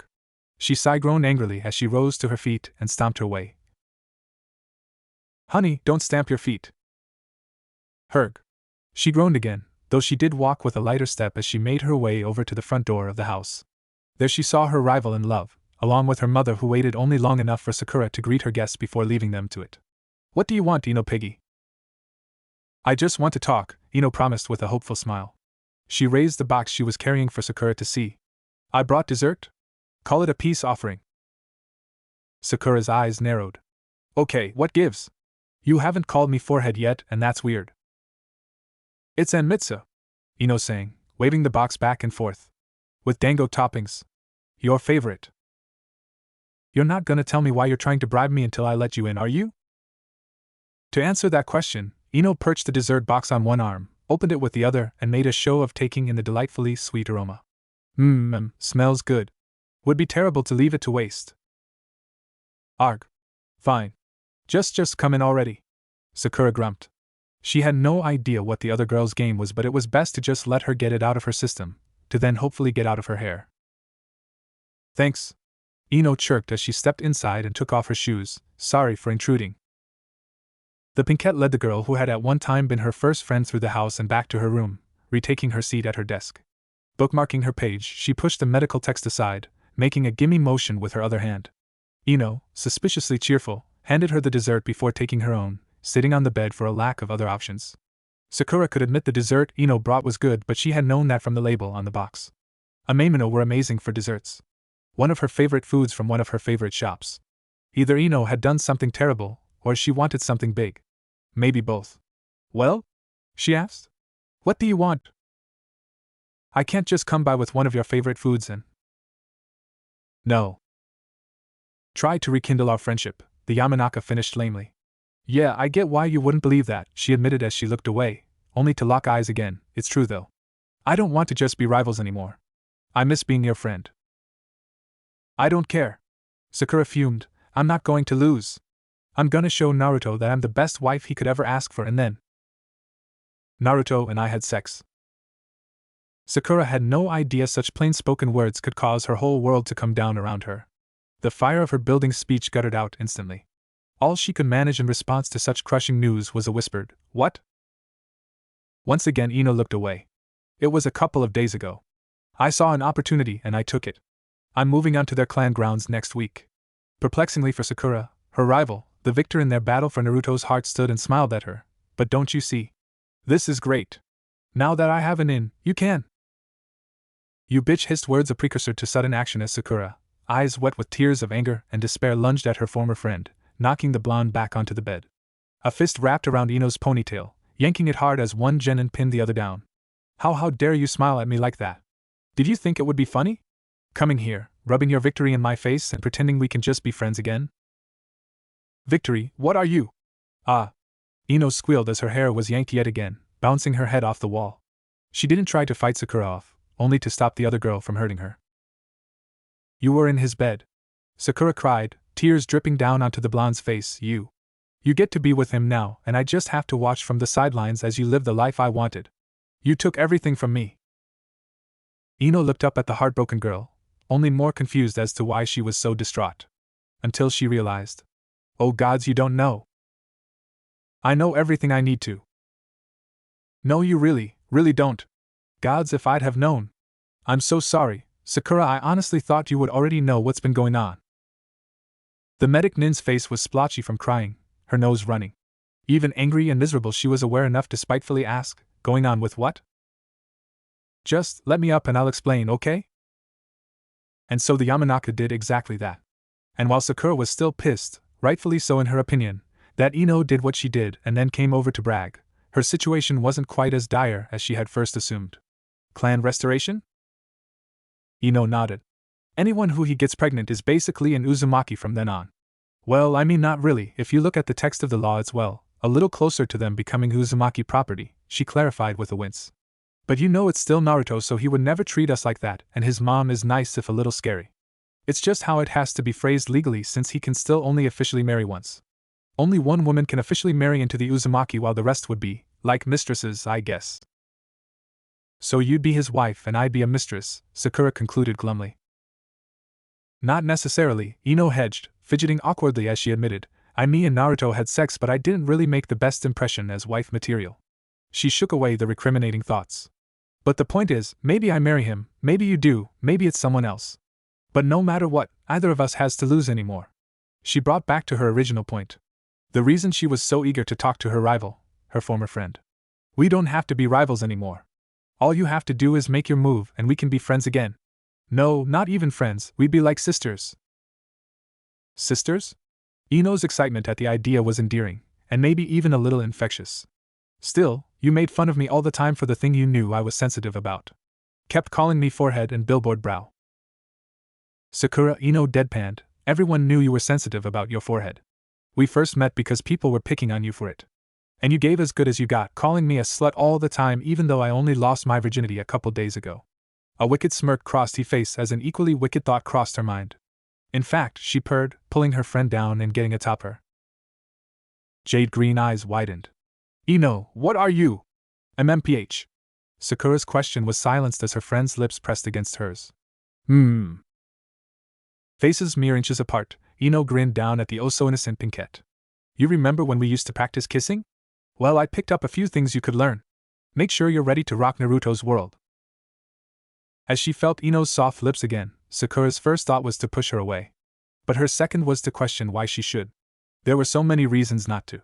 It felt nice, for one. Ino's lips were soft. The more aesthetically inclined girl made sure everything about herself was pleasing to the senses. The medic found herself giggling into the blonde's mouth. What is it?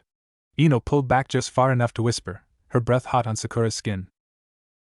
It's just, Sakura whispered back, this feels kind of nostalgic, doesn't it? Like their constant arguments over the past few years were just pushed aside, like they could go right back to where they left off. HMHM. Ino giggled right back, the sound sending pleasant tingles through her friend's body. You're right. Maybe we should try something new.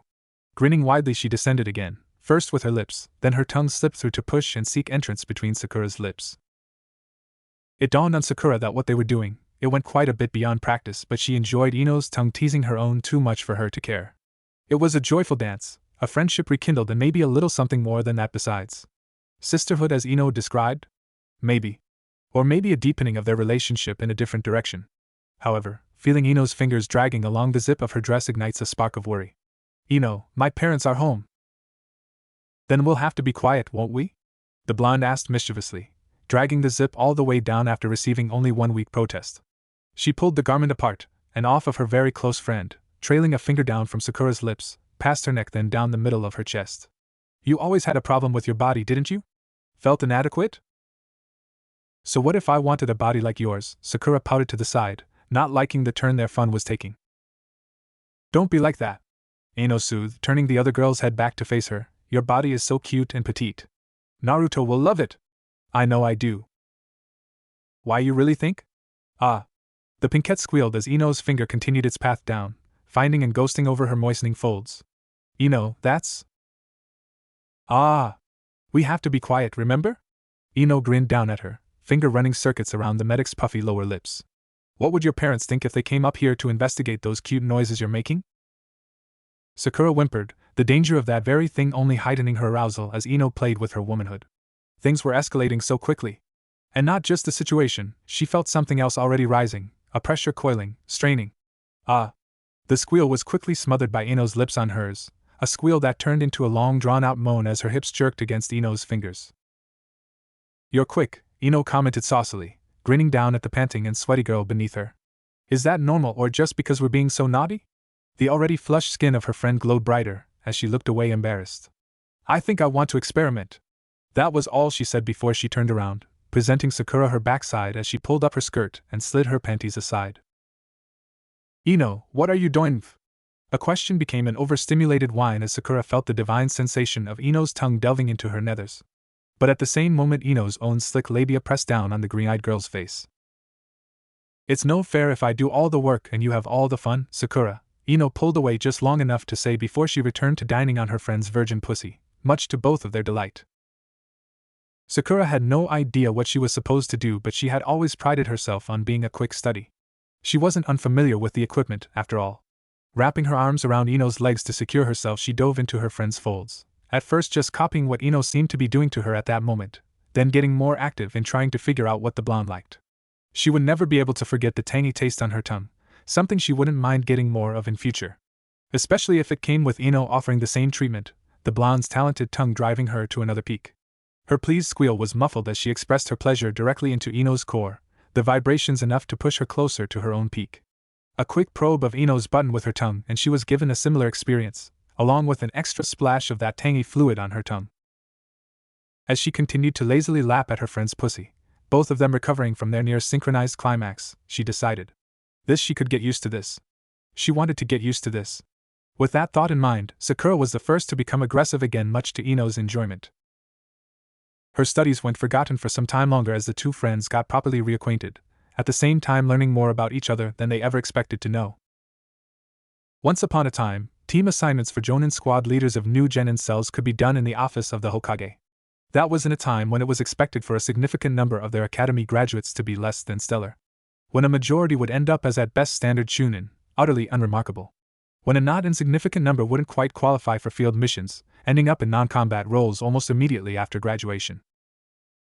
It had been an initiative of the 5th Hokage to make a change to this particular norm. With a piece that seemed quite firm for the time being, he had worked to overhaul the academy system.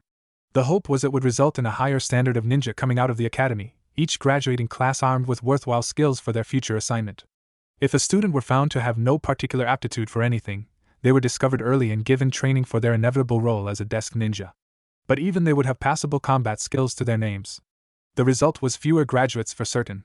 But it also meant every new genin was capable in skill, though not experience. And so, team assignments became a much more involved process. Gone were the days new graduates would be assigned to a team and not expected to pass muster. Every team would be viable. And so every assignment needed to be chosen with care. That wasn't to say relative skill levels weren't taken into account. Even as Orochimaru stood at the front of the room leading the discussions, it was not surprising to any of the Jonin present that a certain few among them weren't even mentioned with regard to the graduates from the lower or middle of the pack. Elites would be expected to train elites, after all. We're moving along. Team 7. An energy built in the room as the words left the Hokage's mouth. Every ninja present figuratively leaning forward in anticipation of who would take over the team that had in the past been the designation of their most famous and capable ninja. It wasn't planned that way, just a coincidence, but coincidences like that can sometimes lead people to encouraging them without thinking. Whoever got Team 7 would be important. Wary eyes flicked to the 3 elites in the room wondering who would get the pick. Actually, let's do Team 8 first. It'll be easier. And suddenly all of the pressure from the anticipation burst into disappointment as quite a few of their most high-ranking ninja groaned aloud. Jonin Yihi, Orochimaru spoke to their genjutsu mistress. Debatably the best at her craft. I assume you would still prefer to have Hinata Hyuga on your squad? Yes, Lord Hokage. Wonderful. Then I believe her, Kiba Inuzuka and Shino Abirame would make for an ideal tracking and capture team, wouldn't you say? She took a moment to think it over. I see no immediate issue with that, sir. It was mildly disappointing to not have anyone on her squad who she could tutor in the art of genjutsu, but there were few enough ninja with an aptitude or interest in the art nowadays that she couldn't reasonably expect such a thing. Excellent, teach them well. And so one of the elites was out of the running. The anticipatory charge began to rise once again. Who would it be? Which of their best ninja would get the prized assignment? Team 10. Oh, come on! Orochimaru gave the strangely loud ninja a confused but reproachful look before getting back to the business at hand. Enko. Sensei. The purple-haired jonin and former apprentice to Orochimaru stood straighter. Ino Yamanaka, Sakura Haruno, and Naruto Uzumaki. What? Kakashi demanded. What? Enko asked flatly. What? Orochimaru accidentally echoed them both. I mean, what's wrong with that? Kakashi answered first, less than pleased with who he knew wasn't on his team. I was expecting to have Lord Fourth's son on my team, sir. Sensei, are you just trying to push your pet project along? I have no idea what you mean. Kakuku the Snake Sannin tried to plead innocence to the accusation, unable to suppress his sinister chuckle. What we expected was for Asuma Sarutobi to return to Konoha and form the next generation of Ino Shikacho. He has chosen not to do so, instead staying on as one of the Fire Lord's bodyguards. The man hadn't adjusted well to Konoha without his father, as clan head of the Sarutobi. He had elected to hand off his responsibilities to serve the Fire Lord's family, only returning briefly and occasionally to Konoha to spend time with friends and family. It was unfortunate, but he at least seemed happy with the life he had chosen. Kakashi wasn't convinced. Just because Asuma isn't here is no reason the Ino Shikacho can't be a team. Allow me to put it simply, Kakashi. Naruto Uzumaki and Sasuke Uchiha cannot be on the same team. The Hokage's pronouncement struck a harsh note in the room. They had all known the brother of the Uchiha clan head was being assigned during this meeting, but what sort of team he would be assigned to had been uncertain. He had performed well at the academy. Exceptionally, in fact. But with his clan's history, putting him on an elite team. But Kakashi wasn't willing to deny the facts. You're giving me Sasuke Uchiha? Orochimaru nodded. Team 7 under Kakashi Hatake will be Shikamaru Nara, Choji Akamichi, and Sasuke Uchiha. Don't look so surprised, he added, reading Kakashi's expression. Given your history, out of all of the jonin in this room you're the most likely to treat him fairly. Kakashi's response came with a flat stare. His father killed my sensei and you still think that's true? The Hokage glanced significantly toward the rest of the gathered jonin for a moment, many of whom were not so quietly grumbling about an Uchiha being on the most notorious team. He then returned his gaze to the copy ninja. Yes. And while it hurt to admit it, Kakashi nodded. That's fair. And that leaves us with 2 pairs to fill out the teams. Given their relative familiarity with each other, it was only reasonable to pair them as we have. Hold on, Kurinai suddenly interrupted. Lord Hokage, if the Ino Shikacho won't be a team, couldn't we have just put one on each of our teams? Well. Enko frowned heavily at her sensei. So I was right. You are just trying to push the Uzumaki onto a team of 3 women. Orochimaru thought desperately to himself, having been caught, his plans revealed. What would Sarutobi-sensei do in this situation? And with that, he had an answer. This was the perfect time for an inspiring speech. My fellow ninja, when times are hard, we must persevere. We must show the world our will of fire. I remember Sarutobi-sensei once said. The crowd of elite ninja groaned as one. Oh gods, why does he always do this? He's so bad at it. These speeches don't even make sense. This has nothing to do with what we were talking about. And that is why can I have no grip. That lesson always stuck with me and now I hope you can all derive something from it, and let it inspire you all to become better ninja. Orochimaru finished his impromptu speech with a satisfied smile. There. Now we're moving on. Team 11.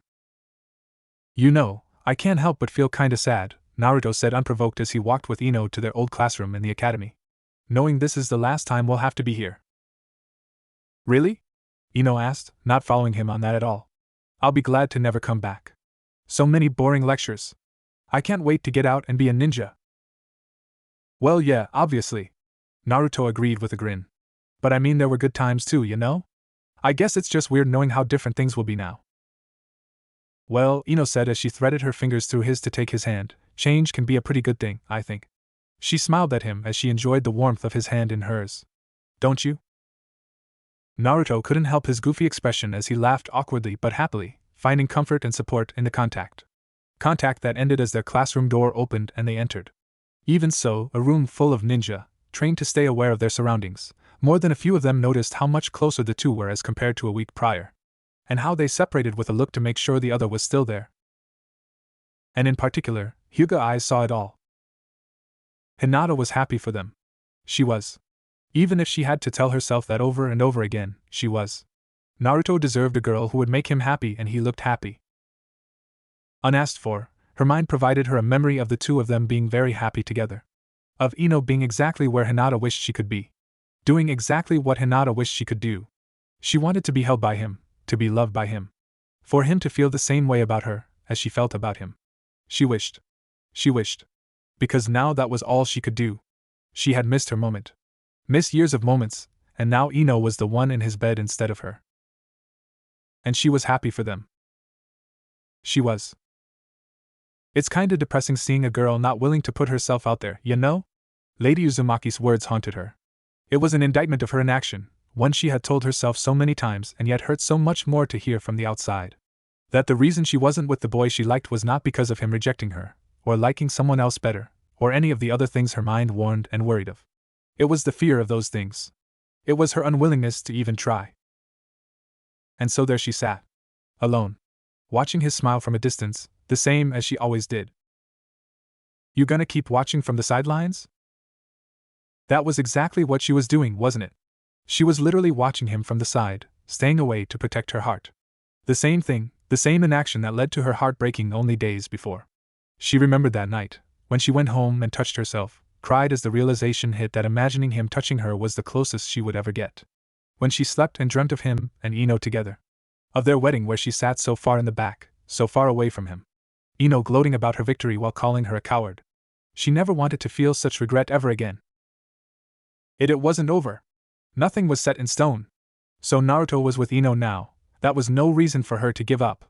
This was her last chance. She had to make an impression on him, or he might never notice her. She had to. Had to. The fear, the nervousness crept up on her again. The fear that she wouldn't be good enough. She was never good enough. But she had to try. Kurinai-sensei never gave up on her, father never gave up on her, so she shouldn't give up on her either. That self-assurance took her out of her seat, down to the front of the classroom, and touching his sleeve. And Naruto, she stammered. Huh? He turned, smiled at her. That smile, she thought dreamily. Oh hey. It's Hinata, right? What's up? She blushed brightly. He remembered her name. What's up? Just as quickly as blood had rushed to her cheeks, it rushed away again as she realized she had no idea what she wanted to say, just that she wanted to say something. Well, she had. She had called him by name, gotten his attention. Now what? How are you today? The tone of the question was less asking a question and more asking whether that question was a good one. Weirdly sad about being done with the academy, he answered. Hinata was surprised. On a day like this he was sad? He was so deep and introspective. But otherwise I'm great. How about you? Are you excited about team assignments? Yes. Perfect. All she had to do was say yes, and that she hoped to be on his team. That was it. Just say she wanted to be on his team. That would show interest, right? Yes, I hope to be show interest. Like a confession on why you're. Huh? Naruto asked. Sorry, I didn't catch that. No. She could do this. She could. Just say the words. Say them. Aye. Are you okay? He asked, looking worried, raising his hand to feel her forehead. You're a little warm. Are you feeling sick? Hinata squeaked. This was too much. Too fast. Hinata! Naruto yelped as she dropped on the spot only to be caught in his arms. Oh no! Sakura! Can you help her? The blonde girl and pink-haired girl looked at each other knowingly before the latter stood and moved to check the fallen girl over. She's fine, Naruto. Are you sure? He asked, still worried. She just passed out of nowhere, you know. I'm sure, she answered patiently. Maybe just felt lightheaded all of a sudden. Seeing the honest concern in his eyes, she sighed. Look, I'll keep an eye on her if you want. The oblivious blonde sighed in relief. That would be great. You're the best, Sakura. And suddenly her hair and cheeks were the same color. Thanks. She took the dizzy and dopily smiling Hyuga and walked her up to the back of the classroom. As Hinata came around as she was being lowered into a seat, she immediately remembered what just happened and flushed brightly, her head falling into her hands. Well, she made an impression at least. Meanwhile, Naruto sat next to his girlfriend in the front row. Man, I hope she's really okay. It'd be terrible to get sick right as we get put on teams. The Yamanaka palmed her forehead. Naruto, she sighed in defeat. You're hopeless. Hey, what's that supposed to mean? Ino threw her hands up in the air in frustration. How could he possibly be this dense? Ugh, she's gonna hate me for this, I just know it, she whispered. She likes you, you dope. She likes me? He asked. He did not whisper. His loud question followed soon after by the sound of 24 heads slamming into desks. The sound of those people unable to comprehend how he could be that oblivious, both to the girl's feelings and to protecting those feelings. Naruto's head whipped around to look the Hyuga's way, seeing her face glowing so brightly it could be seen through the hands hiding her face. Sakura patting her on the shoulder in a gesture of support. Further back in the classroom, Sasuke Uchiha watched the ridiculous display. Another girl trying to win the bastard's affection. Another in the pointless competition to revive the Uzumaki clan. The whole village bending over backwards to make the nearly extinct clan happy, all while treating the Uchiha like monsters. And all the while Itachi, the man who was supposed to be head of their clan, supposed to protect and look out for them, he told them to endure it all with a smile on his face. For years Sasuke had. He idolized his brother. When he was little, he wanted to be just like him. He was strong, proud, a great ninja. But over time, as he endured all of the scorn, the people who whispered traitor behind his back, that worship dulled to the point he had to ask his brother why. Why they should endure it when all the village offered them was hatred. They weren't wanted here, so why not just leave? That smile, that reassuring smile, it had slipped a little at the question. And for what felt like the first time, Sasuke had seen a little of the pain his brother felt every day. Itachi was the head of their clan, the son of the man who killed the fourth Hokage, just like Sasuke. Together, they bore the worst of the hatred. But even so, Itachi endured. And he explained, by turning around to show the symbol on his back. The Uchiha fan. Their clan insignia. In times past, it had been a mark of pride. A bold declaration of who they were, what they represented. But with their father's actions, their clan's attempted coup, it had mutated from a mark of pride to one of shame. And so Itachi had said that he would continue wearing it despite that. They were the Uchiha. Their father wore that mark when he disgraced it, Itachi would wear it until he purged that disgrace.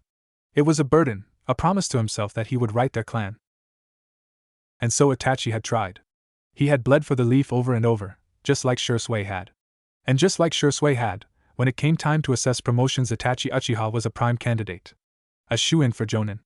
And just as Shursui had, he received his promotion. To Special Jonin. The Uchiha were not respected. The Uchiha were not trusted. The Uchiha were not wanted. And for as much as Itachi talked about earning back those things, Sasuke was beginning to believe it was a doomed endeavor. Alright everyone, to your seats. Their teacher ordered as he came into the classroom. He blinked as he realized everyone was already seated. A pleasant surprise. Usually graduating classes were a little more rowdy than this. Good.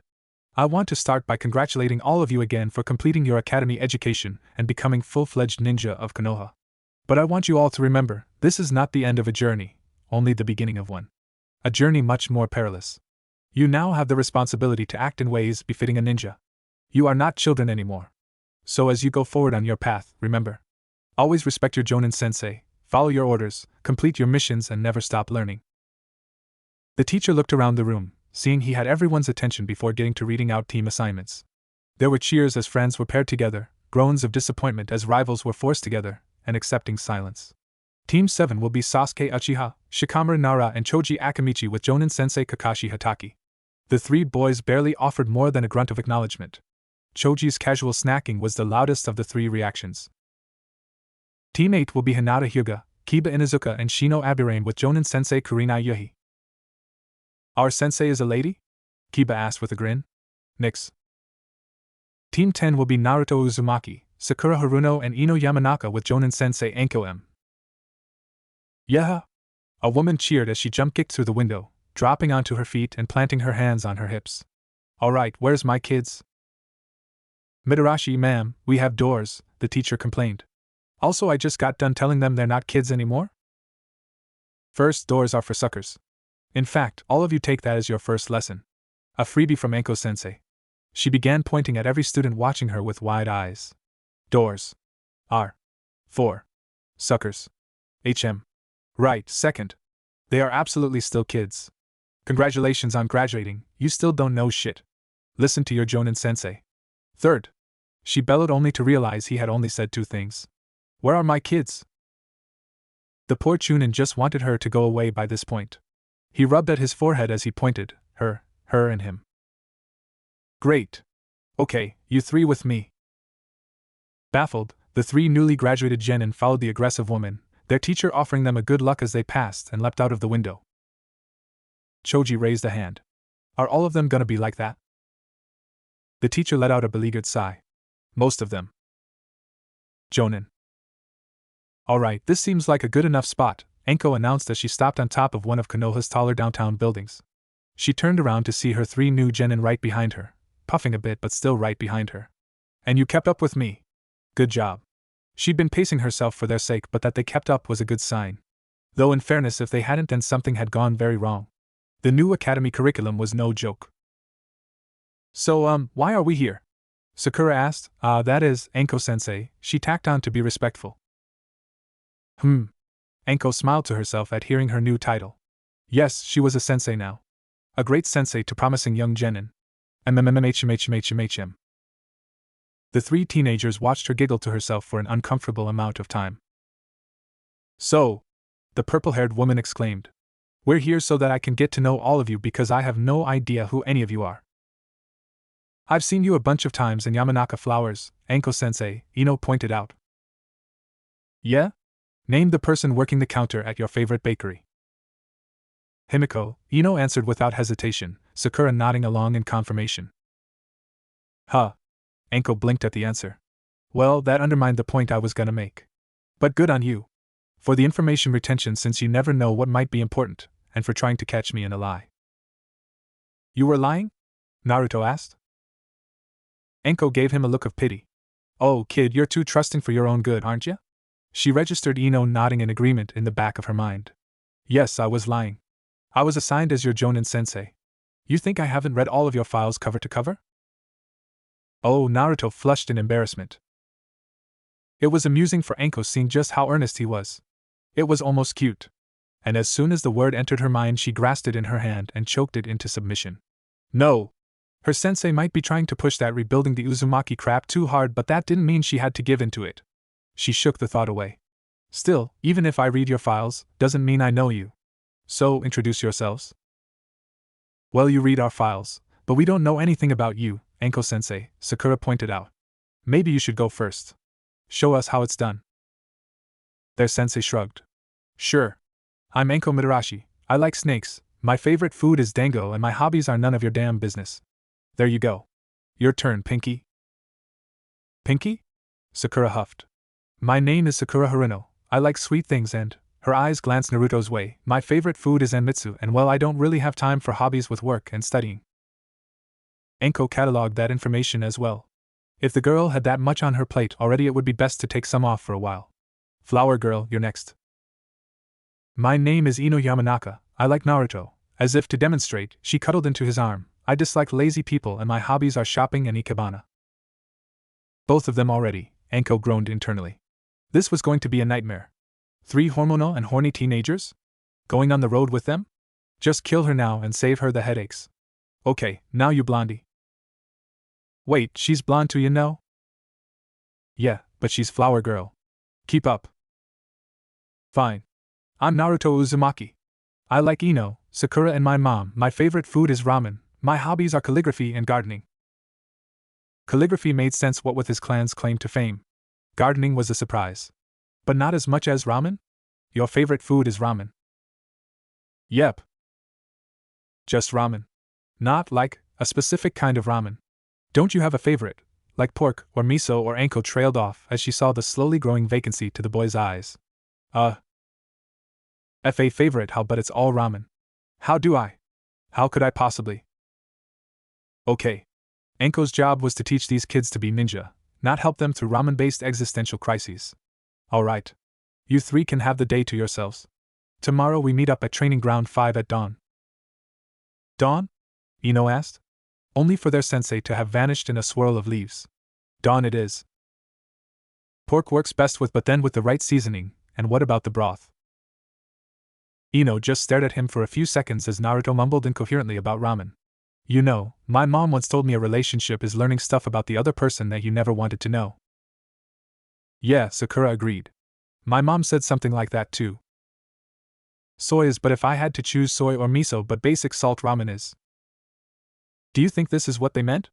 Sakura asked. Maybe Ino hedged, not knowing whether she hoped for a yes or no. A small clearing in a section of the dense forest that surrounded Konoha. This was the meeting place for the newly formed Team 10 as they assembled as arranged in the dawning hour. Alright, baby ninja. It's time to give me a show of what you're all capable of. Hey, come on, we're not babies, you know. Naruto griped loudly to his new sensei. The girls on the team not so vocal or vehement about their distaste for the label, but clearly not liking it either. Pfft, you're not babies, but you're baby ninja, that's for sure, the purple-haired Jonin Anko Midarashi scoffed. Did you miss what I said to your class yesterday? You're not even babies, you're newborns. The academy was like a nurturing womb, giving you everything you need, protecting you, nurturing you, keeping you nice and snug and safe. Now you've graduated, born into the big mean world, and there's no childproofing out here. Just Mama Bear Anko trying to make sure you don't die until you're ready to spread your wings and fly on your own. Wait, so that academy was our mom, but Anko-sensei is also our mom? Sakura asked, confused at trying to follow the logic. And she's a bear but we're birds? That was a really mangled metaphor. Whatever. Anko huffed, on hand on her hip as she looked away embarrassed. The person she learned motivational speeches from wasn't exactly the best at them. The point is you learned a bunch of skills but you haven't learned how best to leverage them. That's something only experience will give you. My job is to give you that experience. Make sure you don't die while you get it. Got it? You're baby ninja and I'm your babysitter.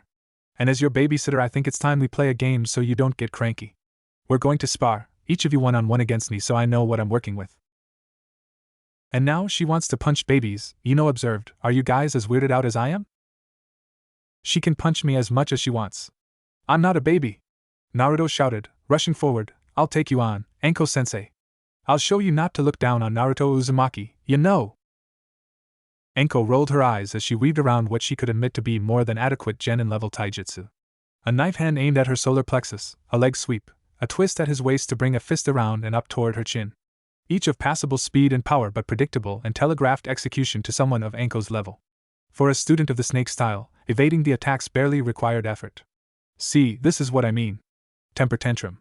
As his uppercut left him overextended, her body moved in an uncanny manner, so continuous and flexible it was as though she didn't even have bones. The same moment Naruto realized she was no longer in front of him, she was already behind him with her own fingers driving into the back of his neck. So you get to go into timeout to calm down. Maybe you'll take it more seriously next time. The toes of her sandaled foot hooked under his paralyzed body before flinging him off out of the way. Okay, Pinky. Come on, let's see what you've got. Sakura glanced to her crush, having watched his sudden and swift annihilation and feeling a supreme lack of confidence in her own chances as a result. Even so, okay. She stepped forward with forced determination, making the seal of confrontation. Anko waited patiently for whatever opening move the Pinkette would make. Seconds passed before she realized what was happening. Pinky, this isn't the academy or a duel or tournament. If you make that seal it better be to prepare some sort of technique. Alright. The half seal became one then another seal and suddenly the genin side of the clearing was host to several more Sakuras. The ones Anko could clearly see as fake due to the well-known flaws of the basic clone technique. Though she didn't say anything while the clones rushed her in a distracting manner, obscuring her view of the group to make it harder to pick out the real one. Unfortunately, Pinky, my best friend is a genjutsu master. With a casual movement of her leg and a sweeping palm, Sakura was tripped and flipped sideways before landing on her back, and I'm no slouch. Clones on their own aren't going to do you much good. Good effort with the distraction though. At least you're thinking. Now come on, what else you got? Sadly, what else Sakura had was tragically little. She knew the basic jutsu the academy taught as part of the main course. Her taijutsu was mediocre and lacked the force made possible by a well-trained body. Her tool use was fine if poorly timed. She was at the level of combat aptitude to make Chunin in a few years, then eventually die on a mission accomplishing nothing of great importance. Utterly ordinary. Anko's body relaxed as a kunai sailed towards her. That's enough. With one finger she caught the kunai by the ring and began twirling it absently. Her student was breathing a little hard. Not much endurance either then. Let me ask you something, Pinky. Your file says you've got great potential as a mednin. You could spend your whole career focusing on that, and it'd be a great contribution to the village. Do you really want to do field work? The girl looked over to the only male on the team, as she had multiple times during the spar. Even after being punished for it, she kept doing it. But as she looked back at her teacher, her eyes were full of resolve. Yes. Anko grumbled to herself. Damn kids and their puppy love. Fine. You're not working at the hospital for the next 3 months. I'll clear it with your supervisor. Can't complain about having a dedicated medic on the squad, but I'm gonna make sure you can handle yourself in a real fight, got it? That resolved look in those green eyes faltered ever so slightly. Good that the girl knew she wouldn't be in for an easy time if she was that set on being in the field. Even better that even with that realization she squared her shoulders and nodded. I understand. I won't let you down, Anko-sensei.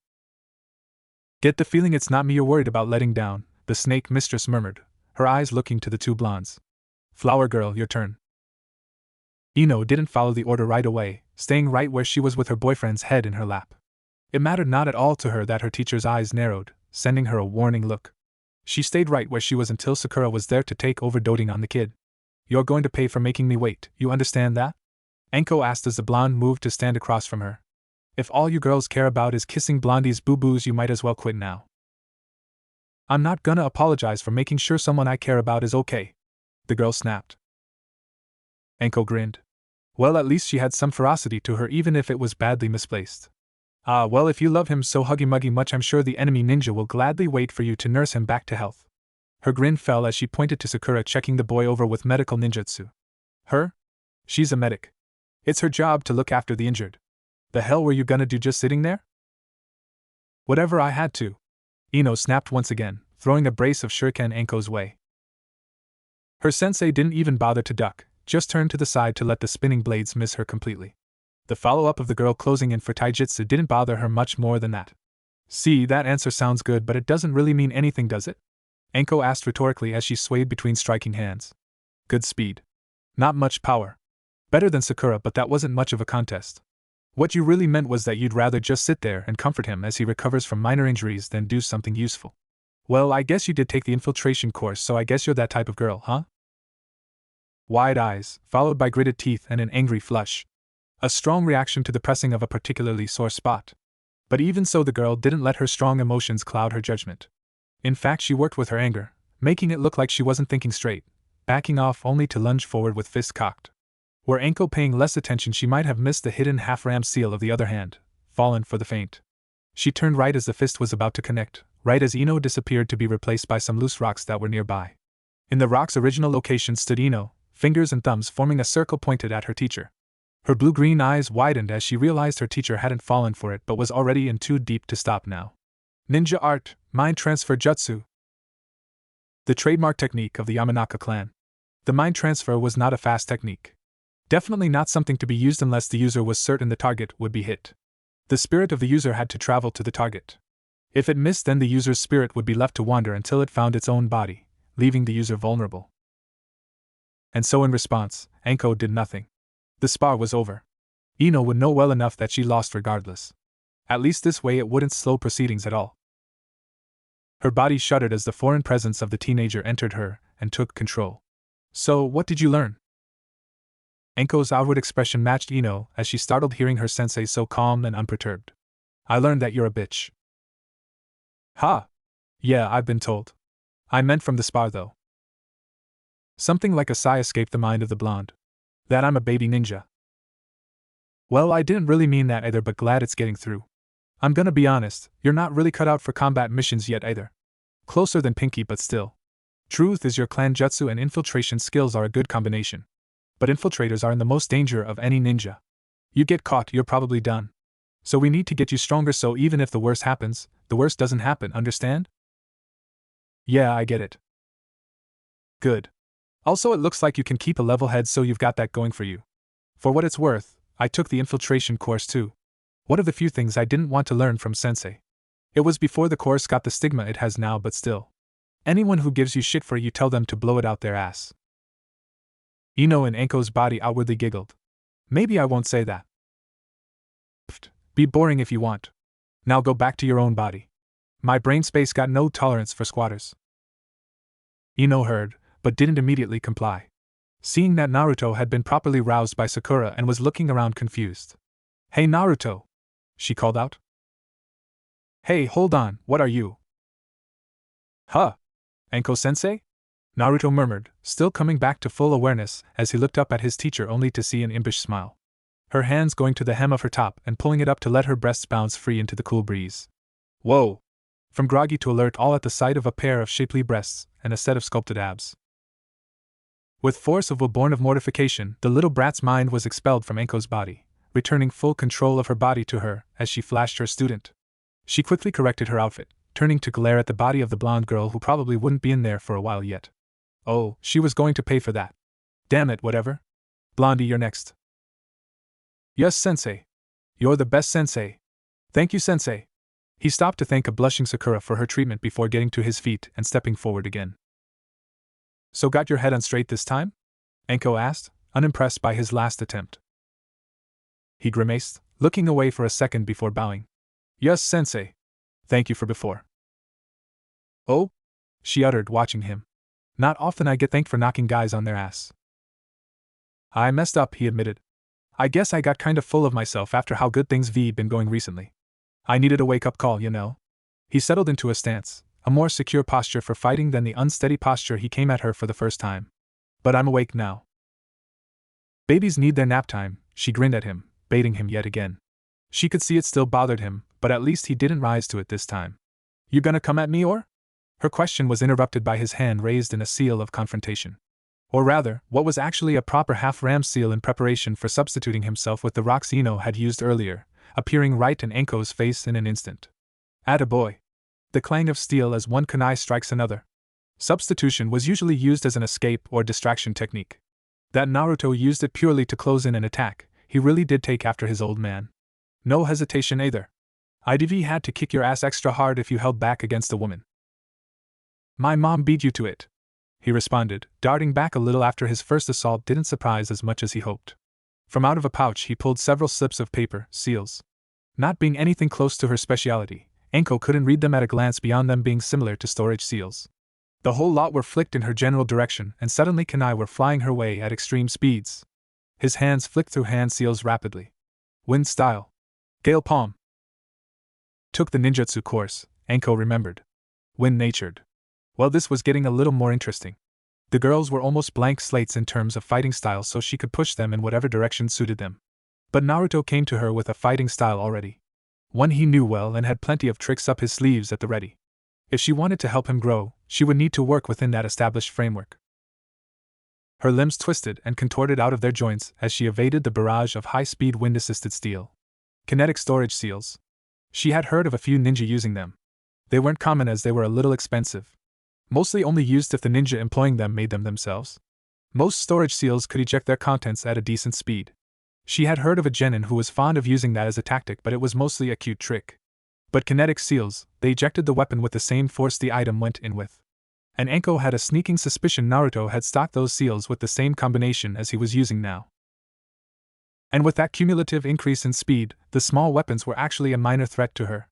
Enough that she was forced to take her eyes off her opponent for an instant. He didn't close in again. Wise of him, since even if his hand-to-hand were better when he had a clear head, though that remained to be seen, she could still beat him in that arena with her eyes closed. No, instead she found herself surrounded by clones. A delaying tactic. He must have seen her deal with the medic's attempt, so, no. No, he was out cold then, so maybe not. With a mere glance around her she could see that the real one was not there. Oh, he was being cute. Above? She saw nothing. Below? Well, she could force him to emerge, but the purpose wasn't for her to win but for her to learn how her student fought. So instead she waited, tapping her foot impatiently while holding a snake hand seal. Sure enough, before long she felt her student's hand grasp her ankle. She smirked, seeing him smirking up at her, thinking he had the upper hand. She dropped to a squat before the blonde could pull her under, slapping her palm on the ground. Earth style, mud wave. She focused the technique not forwards but directly underneath her. The earth Naruto had been hiding and rolled, turning his grin into a worried grimace as it tossed him about, forcing him to partially emerge and let his sensei grab him. And that grab quickly shifted into a hold, the blonde's arms wrenched behind his back as she shoved him face down into the mud. Well, she grinned down at him, you're a cheeky little bastard, aren't you? I'll give you that much. For someone so gullible and guileless, you sure know your way around keeping your opponent guessing in a fight. How? His laughter was cut short as she pulled his arm into an even less comfortable position. Thanks. Maybe someday soon you'll graduate to toddler. Ah, come on. I did good, didn't I? The boy whined as she released his wrists and rolled back to let him get up. You did. For the skills and experience you have, you've got real potential. Closing the distance between them, she poked him between the eyes. But don't think just because you know to keep the opponent guessing means much. This is just your starting point. Got it? He frowned. Maybe she would even go so far as to call it a pout as he rubbed where she poked him. Yes, Anko-sensei. Alright, I think I know how we're gonna start. She spoke louder to get the attention of the girls. Today we'll dedicate to getting you into a training routine. Tomorrow we'll start taking missions in the mornings, and after that do your training until evening. Got it? Pinky, let's start with what you'll be doing. Days of training, days of missions that amounted to odd jobs around the village. It wasn't the romantic start to Team 10's ninja careers that they hoped for. Sakura in particular was not happy about her hectic hospital duties and bookwork being replaced with nothing but endurance, strength, and agility training. But they finally had a day off. Which meant it was finally time for Ino to move into the Uzumaki compound. She had been giddy all day. Her parents helped to gather and move her things, her mother getting a little weepy even though they wouldn't be all that far away. The two older Yamanaka hadn't been in a rush to leave their little girl to get settled into her new home. They had come up with excuse after excuse to stay just a little longer, to not let her go for just a little longer, but eventually the time came. Inoichi extracted a promise from the Uzumaki clan head to look after his little girl, something Naruto was quick to say he was already going to do. Not exactly the most customary response, but with how clearly Naruto meant what he said, it was beyond Inoichi to complain. With the withdrawing of the Yamanaka, Sakura soon arrived to help Ino organize her things and decorate her new room. The elder Uzumaki saw through such a fib with a roll of her eyes, her son easily taking it at face value. I appreciate all of the greenery you're bringing in, Ino, Kushina complimented, observing all of the flowering plants that dominated the front room, ready to be placed. It really brightens up this dreary old place. Thanks, I'm glad you like them, ma'am. Ino answered with an uncertain smile. She remembered the poor first impression she left on the lady of the house. I wanted something to, help me feel more at home. I hope that's all right? The redhead gave the girl a quick squeeze of a hug. It's more than all right, Han, and I think if we're gonna be living together you should call me Kushina, you know? Okay. A much more accepting reaction than she had expected. It looked like the older woman was serious about letting her start over with a clean slate. So let's get started, Sakura suggested enthusiastically. What goes where? Oh, these ones I think I want in my room, so we can get those out of the way first, Ino suggested. Sakura, can you help me with these? Sure, of course. Working together, the two girls transported the racks of flowers and plants down the hall into the room that would be Ino's, already furnished with the essentials. The room was chosen specifically for her, being the room that got the most sunlight in the house. One by one the plants were arranged along the window that spanned nearly an entire wall. So are you going to make your move? Ino asked in a quiet voice, not quite a whisper. Sakura looked around, checking the door just in case someone was listening in. I don't know, I'm really nervous. What if he says no? The blonde scoffed. He won't say no. He loves you. Yeah, as a friend. The pinkette corrected, I'm not on his level yet. Why would he want to be with someone like? Her friend turned enemy turned friend grabbed her by the shoulder, staring her down. You're cute, you're nice, you're dedicated, you love him. You can do this. Right, Sakura nodded slowly, uncertainly, before firming her resolve. Right. I can do this. I'm a ninja of love and love can achieve anything. Sure. Ino led the way back out of the room, Sakura following close behind her. Hey Naruto! That box of stuff needs to go in your room. Could you show Sakura where it is while I get to replanting some of this stuff outside? Sure? Naruto asked, more than agreed. I mean, I could take it. It's a bunch of girl stuff, I'd feel more comfortable if Sakura took it, his first lover pressed, fluttering her eyelashes. Please? The young man frowned slightly at what girl stuff might refer to. They had been intimate enough, it would be weird for her to be weird about seeing her underwear. Especially if she wanted it in his room. But he shrugged. Yeah, okay. It's this way, Sakura. Thanks, Naruto, the other girl said as she picked up the box, her heart hammering in her chest as she followed her crush to his room. Behind him, Naruto didn't see Ino encouraging her friend, fists clenched silently telling her to go for it. Here it is, Naruto announced, pulling the door open but not entering. I guess you can put the box anywhere and Ino'll decide what she wants to do with that stuff later. Okay. She nodded, stepping inside and putting the box down. The rustle of clothes told her Naruto was already heading back to the main hall. No. Wait. She needed something to keep him here, to get him to join her in his room. Her eyes scanned for something to ask about, alighting on a set of framed ink paintings on one wall. Oh wow! She exclaimed, maybe a little louder than she needed to get his attention. Are these seals? Huh? Naruto asked, his head popping back around the doorframe to see what she was looking at. Oh yeah, he confirmed, joining her inside to stand next to her. Each one is a different sealing matrix. The 100th perfect one I drew of each of them. Mom frames them to celebrate when I master one. That's amazing, she breathed, tracing the image behind the glass with her finger. You made all of these? They're beautiful. Heh, thanks. He accepted the praise, rubbing his neck bashfully. There's rules to follow when making seals, but Mom always said seals are more art than anything else. I could teach you a little if you want. Ha! Sakura laughed aloud at the idea. Thanks, but my calligraphy wasn't good enough for seals at the academy, and it's only gotten worse from working at the hospital. Writing fast is more important than writing pretty there, you know? He sounded genuinely disappointed. Well, open offer if you ever change your mind, you know? Thanks. The conversation stalled. 1 second. 2. 3. Well, we better get back to Naruto, she exclaimed, not wanting him to leave, grabbing his hand. She hadn't said what she needed to yet.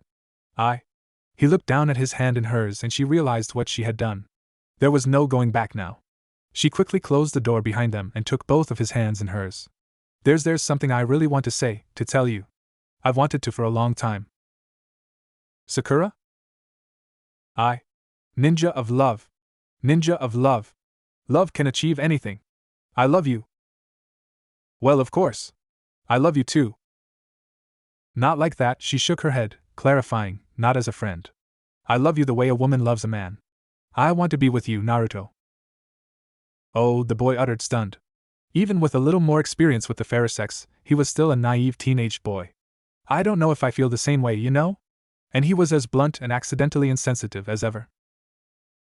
That's okay, she assured him, squeezing his hands. I know I didn't give you much warning, that I should have built up to this or something, but I love you. And with everything happening, I didn't want to miss my chance to tell you how I really feel. I want to be with you, to be with the man I love. Even if, she hesitated, looking away for a moment to gather her strength to say the next part, even if you never love me back, if we can be together, if you'll accept my love, I can be happy. Those words, more than anything else she had said, floored him. Even if he never felt the same about her, she would still want to be with him? His shoulders squared as he looked deep into her eyes to give his answer. That's crap. What? Sakura reared back as if slapped, her heart on the verge of breaking. And Naruto? You think I could do that to you? He demanded. You're amazing. One of the coolest people I know, you know? Yeah, maybe I don't feel that way now, but thinking I never would? And that I'd take advantage of you anyway? An amazing girl like you, give me half a chance and I'd fall in love with you 100 times over, you know? Her heart swelled, joy filling it to bursting. Naruto! Her jade green eyes brimmed with tears of relief. Here, let me prove it, he said more subdued, his hand escaping hers to rest on her neck, pulling her in for a kiss. A display of how he felt about her now, and a sign of what those feelings could be in the future. The girl melted as his other hand settled into the small of her back to pull her close, to press her against him. She felt disappointment as she felt his lips leave hers. We should get back to the others, he said, remembering what they were supposed to be doing today. Sakura shook her head. Ino knows why I'm here. She pushed me to do this. She did? Naruto felt a little disappointed that Ino had decided to manipulate him again, and that he had fallen for it again, though in this case he couldn't bring himself to be mad at her. Right outside of Naruto's bedroom, the girl herself was listening in with her ear pressed against the door. She wore a grin from ear to ear. She couldn't be happier that everything went so well. It was unfortunate that Sakura's self-esteem drove her to say something unnecessary, but Naruto, being Naruto, smoothed that over right away. And now, her grin turned lecherous as it was her turn to join the festivities as things got underway. As she heard the two inside beginning to disrobe, her hand reached for the frame of the door, looking forward to helping her man take her best friend's virginity. What do you think you're doing? The blonde's blood chilled in her veins as she heard the familiar voice, barely above a whisper in her ear. She hadn't even seen a shadow, had seen or heard no sign of the woman until Kushina was whispering to her. You wouldn't be planning to go in there, would you? Ino stammered quietly, fingers retreating from the door. No? Are you sure? Kushina asked. It would be pretty rude to barge in on someone else's first time with the man they love, you know? Oh no, definitely wasn't going to do that. Ino answered nervously, just admiring the craftsmanship of this door. It's a good door. She felt the woman's long hair shift as she nodded. And you aren't lying to me? The close proximity to a woman that maybe wasn't her biggest fan, the not quite threatening tone, Ino's nerve broke. Rather than triple down on her obvious lies, she let out a sound that sounded vaguely like meep. Kushina sighed in her ear. That's what I thought. Come with me. I'm going to show you what happens to naughty girls who try to force themselves into something that's not their business. Ino whimpered as she was pulled away from the door towards an unknown fate. Meanwhile, inside, Naruto was keeping himself busy by kissing every inch of Sakura's naked body from head to toe, and then back again. Her bashfulness as she undressed told him more than enough about how insecure she was about her petite frame. And words were cheap when he could show her how much he appreciated her slim, athletic beauty. From her slim neck down to the modest peaks of her breasts, down the trim tummy, around her hips to her thigh, then calves, then back up the other side. Every inch worshipped by his lips and tongue as he explored her form and drove her wild with expectation and need. She whined like a puppy when he skipped right past her womanhood on his way down. And when he came back up, please, she begged him, please touch me there. Huh? Naruto asked with a grin. Where do you mean, Sakura? You know, down there. Your legs again? He asked, feigning obliviousness. Okay. You do have great legs. You jerk. She whined with a furious blush as she spread her legs wider to show how her soaked womanhood was staining his sheets. My pea pussy. Oh, okay, he smiled up at her. All you had to do was ask. Jerk, she muttered under her breath as he started kissing along the inside of her thigh, gradually, teasingly making his way to her core. As his tongue finally met her fold, she couldn't hold herself back from grabbing hold of his head to hold him there. Yes. Oh, Naruto. Her hesitance died as she felt the man she loved tease her lower lips with his tongue, lapping up her juices hungrily. The agonizingly slow build to her first climax he had caused by so meticulously worshipping her suddenly crashed into her all at once. Fuck. It feels dash. Naruto. It seemed Ino had been right about her. She was very quick to orgasm when her partner wasn't determined to tease her into insanity. Her hips bucked against his face as she rode out the powerful waves of ecstasy washing over her body, all the while whispering, I love you, I love you, I love you. It felt amazing to finally be able to say it. And all while her new lover was proving his intent to feel the same way one day. As her mind blinked out for an instant, she imagined the joy of her future when he would finally say those same words to her, to mean them as she did. And Naruto, she breathed, her body covered in a thin sheen of sweat. I'm ready.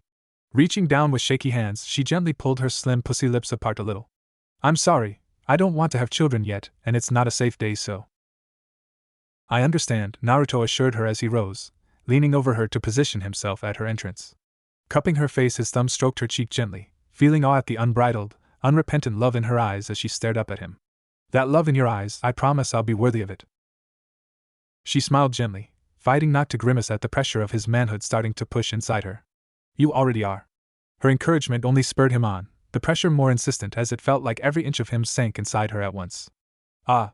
She was still so sensitive. This first penetration felt like an electric shock as she was thoroughly deflowered. Gods, you're so tight. Naruto groaned. So big. She moaned, writhing underneath him, fingers dancing along his back as she tried to tell her arms to hold him close, though they wouldn't quite listen to her. The feeling of being so thoroughly filled, like every part of her womanhood ached with pleasure at his touch. It was like her body didn't know what to do. But Naruto did. One hand landed on her shoulder, the other on her waist. He leaned down to capture her eagerly surrendering lips once again. Before he began to move, Sakura squealed into his mouth as the pleasurable ache of her pussy thrummed heavier and harder as she felt his cock spear in and out of her at a gentle but insistent pace.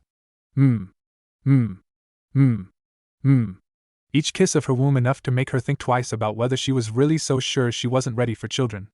It would be so wonderful to feel him inside her, to feel his child grow in her womb. The simple daydream as she imagined that entirely possible future filled her with joy. He could make her a mother right here and now.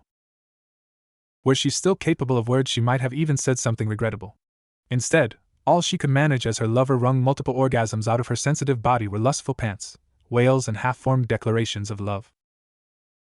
Naruto's pace quickened as he felt himself close to the edge. With a force of will, he pulled his cock out of his writhing pink-haired lover, stroking himself to completion over her sweat-soaked body. Streak after streak of hot, white cum-painted lines across her pale skin from her chin down to her tummy, the last dregs trickling down the joint of her left leg. In an entirely different room of the house. Ah! 7. Ino squealed as the soft flesh of her backside was struck once again. It was so humiliating being spanked by her boyfriend's mother. The second she had been dragged into what was clearly the woman's bedroom, the redhead had stripped off, pulled down Ino's shorts, and put her over her knee. Who does that?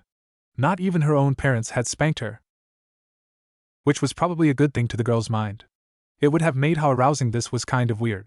Kushina Uzumaki was a beautiful woman after all, and well, the spanking stung like a bitch, but it also felt kind of good in a weird way.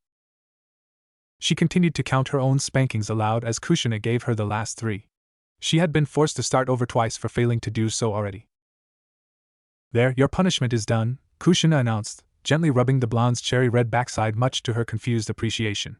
Now, I tell you to go apologize to Naruto for trying to pull a stunt like that, but he's busy. Plus, I bet you don't really want him to know anyway, right? So you can apologize to me instead. I'm sore. Not like that. Gently, Kushina guided the blonde down onto her knees between the redhead's legs. From where Ino now sat, she could see that she wasn't the only one enjoying what they were doing. And even if she hadn't seen, Kushina scooted forward, giving her a better look at the liquid sheen coating her lower lips. Go ahead. I know you don't have a problem with getting involved with my son's women, you know. That was true enough. She hadn't expected to be on her knees in front of Kushina today, but there were certainly worse places to be. Cautiously, she leaned forward and got her first taste of her future clan matriarch's pussy. Kushina cast her head back, letting her long hair fall into a curtain behind her. Ah, that's it, just like that. She gently held the blonde's head in place as the girl got to work pleasuring her. Her other hand gently squeezed her own breast for that little bit of extra stimulation. So are you going to pull any more stunts like this? Ino murmured into the juicy cunt in front of her. Kushina grunted. You're lying to me again, you know? She sighed disappointedly. I know why you're doing it. You want to be my son's wife. I understand. That's why you keep doing these little things to stay on top, stay in control. Hey, I'm not even opposed to it being you know? You made a mistake before, but you're young. You can learn from it. And you aren't greedy with his love, that's important. But there's a limit to how in control you should be. Some things you really don't have any business butting in. Someone's first time? That's one of those things, you know? She began to run her fingers through the girl's hair, soothing. Motherly. Just let your friend have her first time with him. Let it be special for her, right? Ino murmured again, sounding somber. Guilty. She understood. She really was about to cross a line and she hadn't realized it. To reaffirm her apology, and as a thank you for stopping her from making a huge mistake, she worked all the harder to bring her future mother-in-law pleasure. Ooh. Oh my. Kushina moaned, laying back as she let the girl bring her true talents to the fore. Naruto had a strange wake-up call. It wasn't his mother dumping a bucket of water over his head. Nor was it Ino poking him until he finally woke up, or stroking him until he woke up. No, he was awakened by a relentless jostling of his bed. He twitched awake, grimacing, not knowing what was going on. His eyes opened and through bleary vision he saw 2 beautiful, pale heart shapes looming above him. His ears picked up whispers. It's so warm I can feel the heat coming off of it. Of course it's warm. Would you want it to be cold? A light giggle. No. I'm just surprised. Well, go ahead. Touch it. What if he wakes up? Then he'll ask you to touch it. Okay. The picture became clearer. The wiggling ass on his left was Ino's. The one on the right was Sakura's. It was strange seeing their lady parts from this angle, their tight slits even tighter for having their legs closed. But right as he felt Sakura's soft hands gently grab his stiff cock, Ino lowered herself to lay flat on the bed, her lower legs kicking back and forth as she watched her friend get used to handling their man's cock. That's it, gentle but firm, not too fast. Don't want it to be over too quickly. Just get him nice and hard. It seems way bigger like this, Sakura marveled quietly, her hot breath tickling the sensitive flesh. Yeah, it was a little intimidating the first time I did this, Ino agreed. But it isn't so scary once you get the hang of it.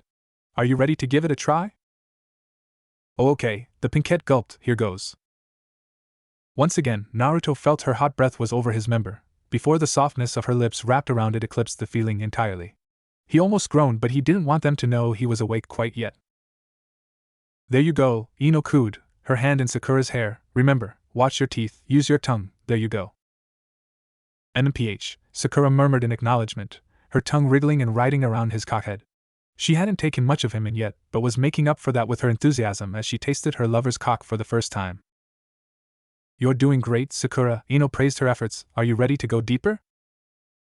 With a wet pop, her lips came off, leaving his cockhead cold and needy. I'm nervous, Sakura admitted. Will you help me? Of course. Ino quickly promised. Okay, get ready. Once again Naruto felt Sakura's wet mouth envelop the end of his manhood, feeling that wonderful suction again. With one eye slitted open, he watched for the moment Ino grabbed hold of Sakura's head and began to push her down. Suppressing his own groan as her tight mouth took a couple more inches of him inside its wet warmth, he pulled his newest lover's left leg over his body. She grunted in surprise, but Ino took it as discomfort from her own actions. It's okay, just breathe through your nose. Sakura nodded, not giving the game away as she found herself squatting over Naruto's face. Naruto was happy for it. While he was enjoying her burgeoning blowjob skills, he took the opportunity to return the favor a little. Using his limited but effective experience, his fingers got to work stirring Sakura's glistening pussy lips. All with Ino none the wiser. Sakura groaned around his cock as Ino guided her bobbing head up and down the now spit-soaked cock. See? It's pretty fun once you get into it, right? Ino asked excitedly. Remember to play with his balls a little. Gently. Sakura agreed, mostly for one of Naruto's fingers sliding in and out of her pussy while another worked her clit. One hand moved to come over his leg and gently cup her boyfriend's sack, rolling his balls with delicate fingers. Okay, want to try something a little more advanced? Ino asked, slowing her guiding hand. A questioning hum. Whether it was fortunate or unfortunate timing, this was the point Naruto decided to bring her lower half down and introduced his tongue to the mix. So eager. Ino crowed quietly. And you called me a slut. Okay, get ready. The trick to this is all about timing your breathing and suppressing your gag reflex. It might take a little practice. Naruto quickly figured out where Sakura was most sensitive, even not having to see her face, just from the way her body reacted. But for all that those noises she made were for a rapidly impending orgasm, Ino took them as enthusiasm. Okay. Here we go. 1, 2, 3 and Ino pushed Sakura's head down as far as it would go, Naruto's cock poking into her throat. The blonde quickly pulled her back up as she sputtered around the sudden invasion of her esophagus at the worst possible time. You okay? Ino asked. Oh fuck. Sakura coughed. Oh fuck. Naruto.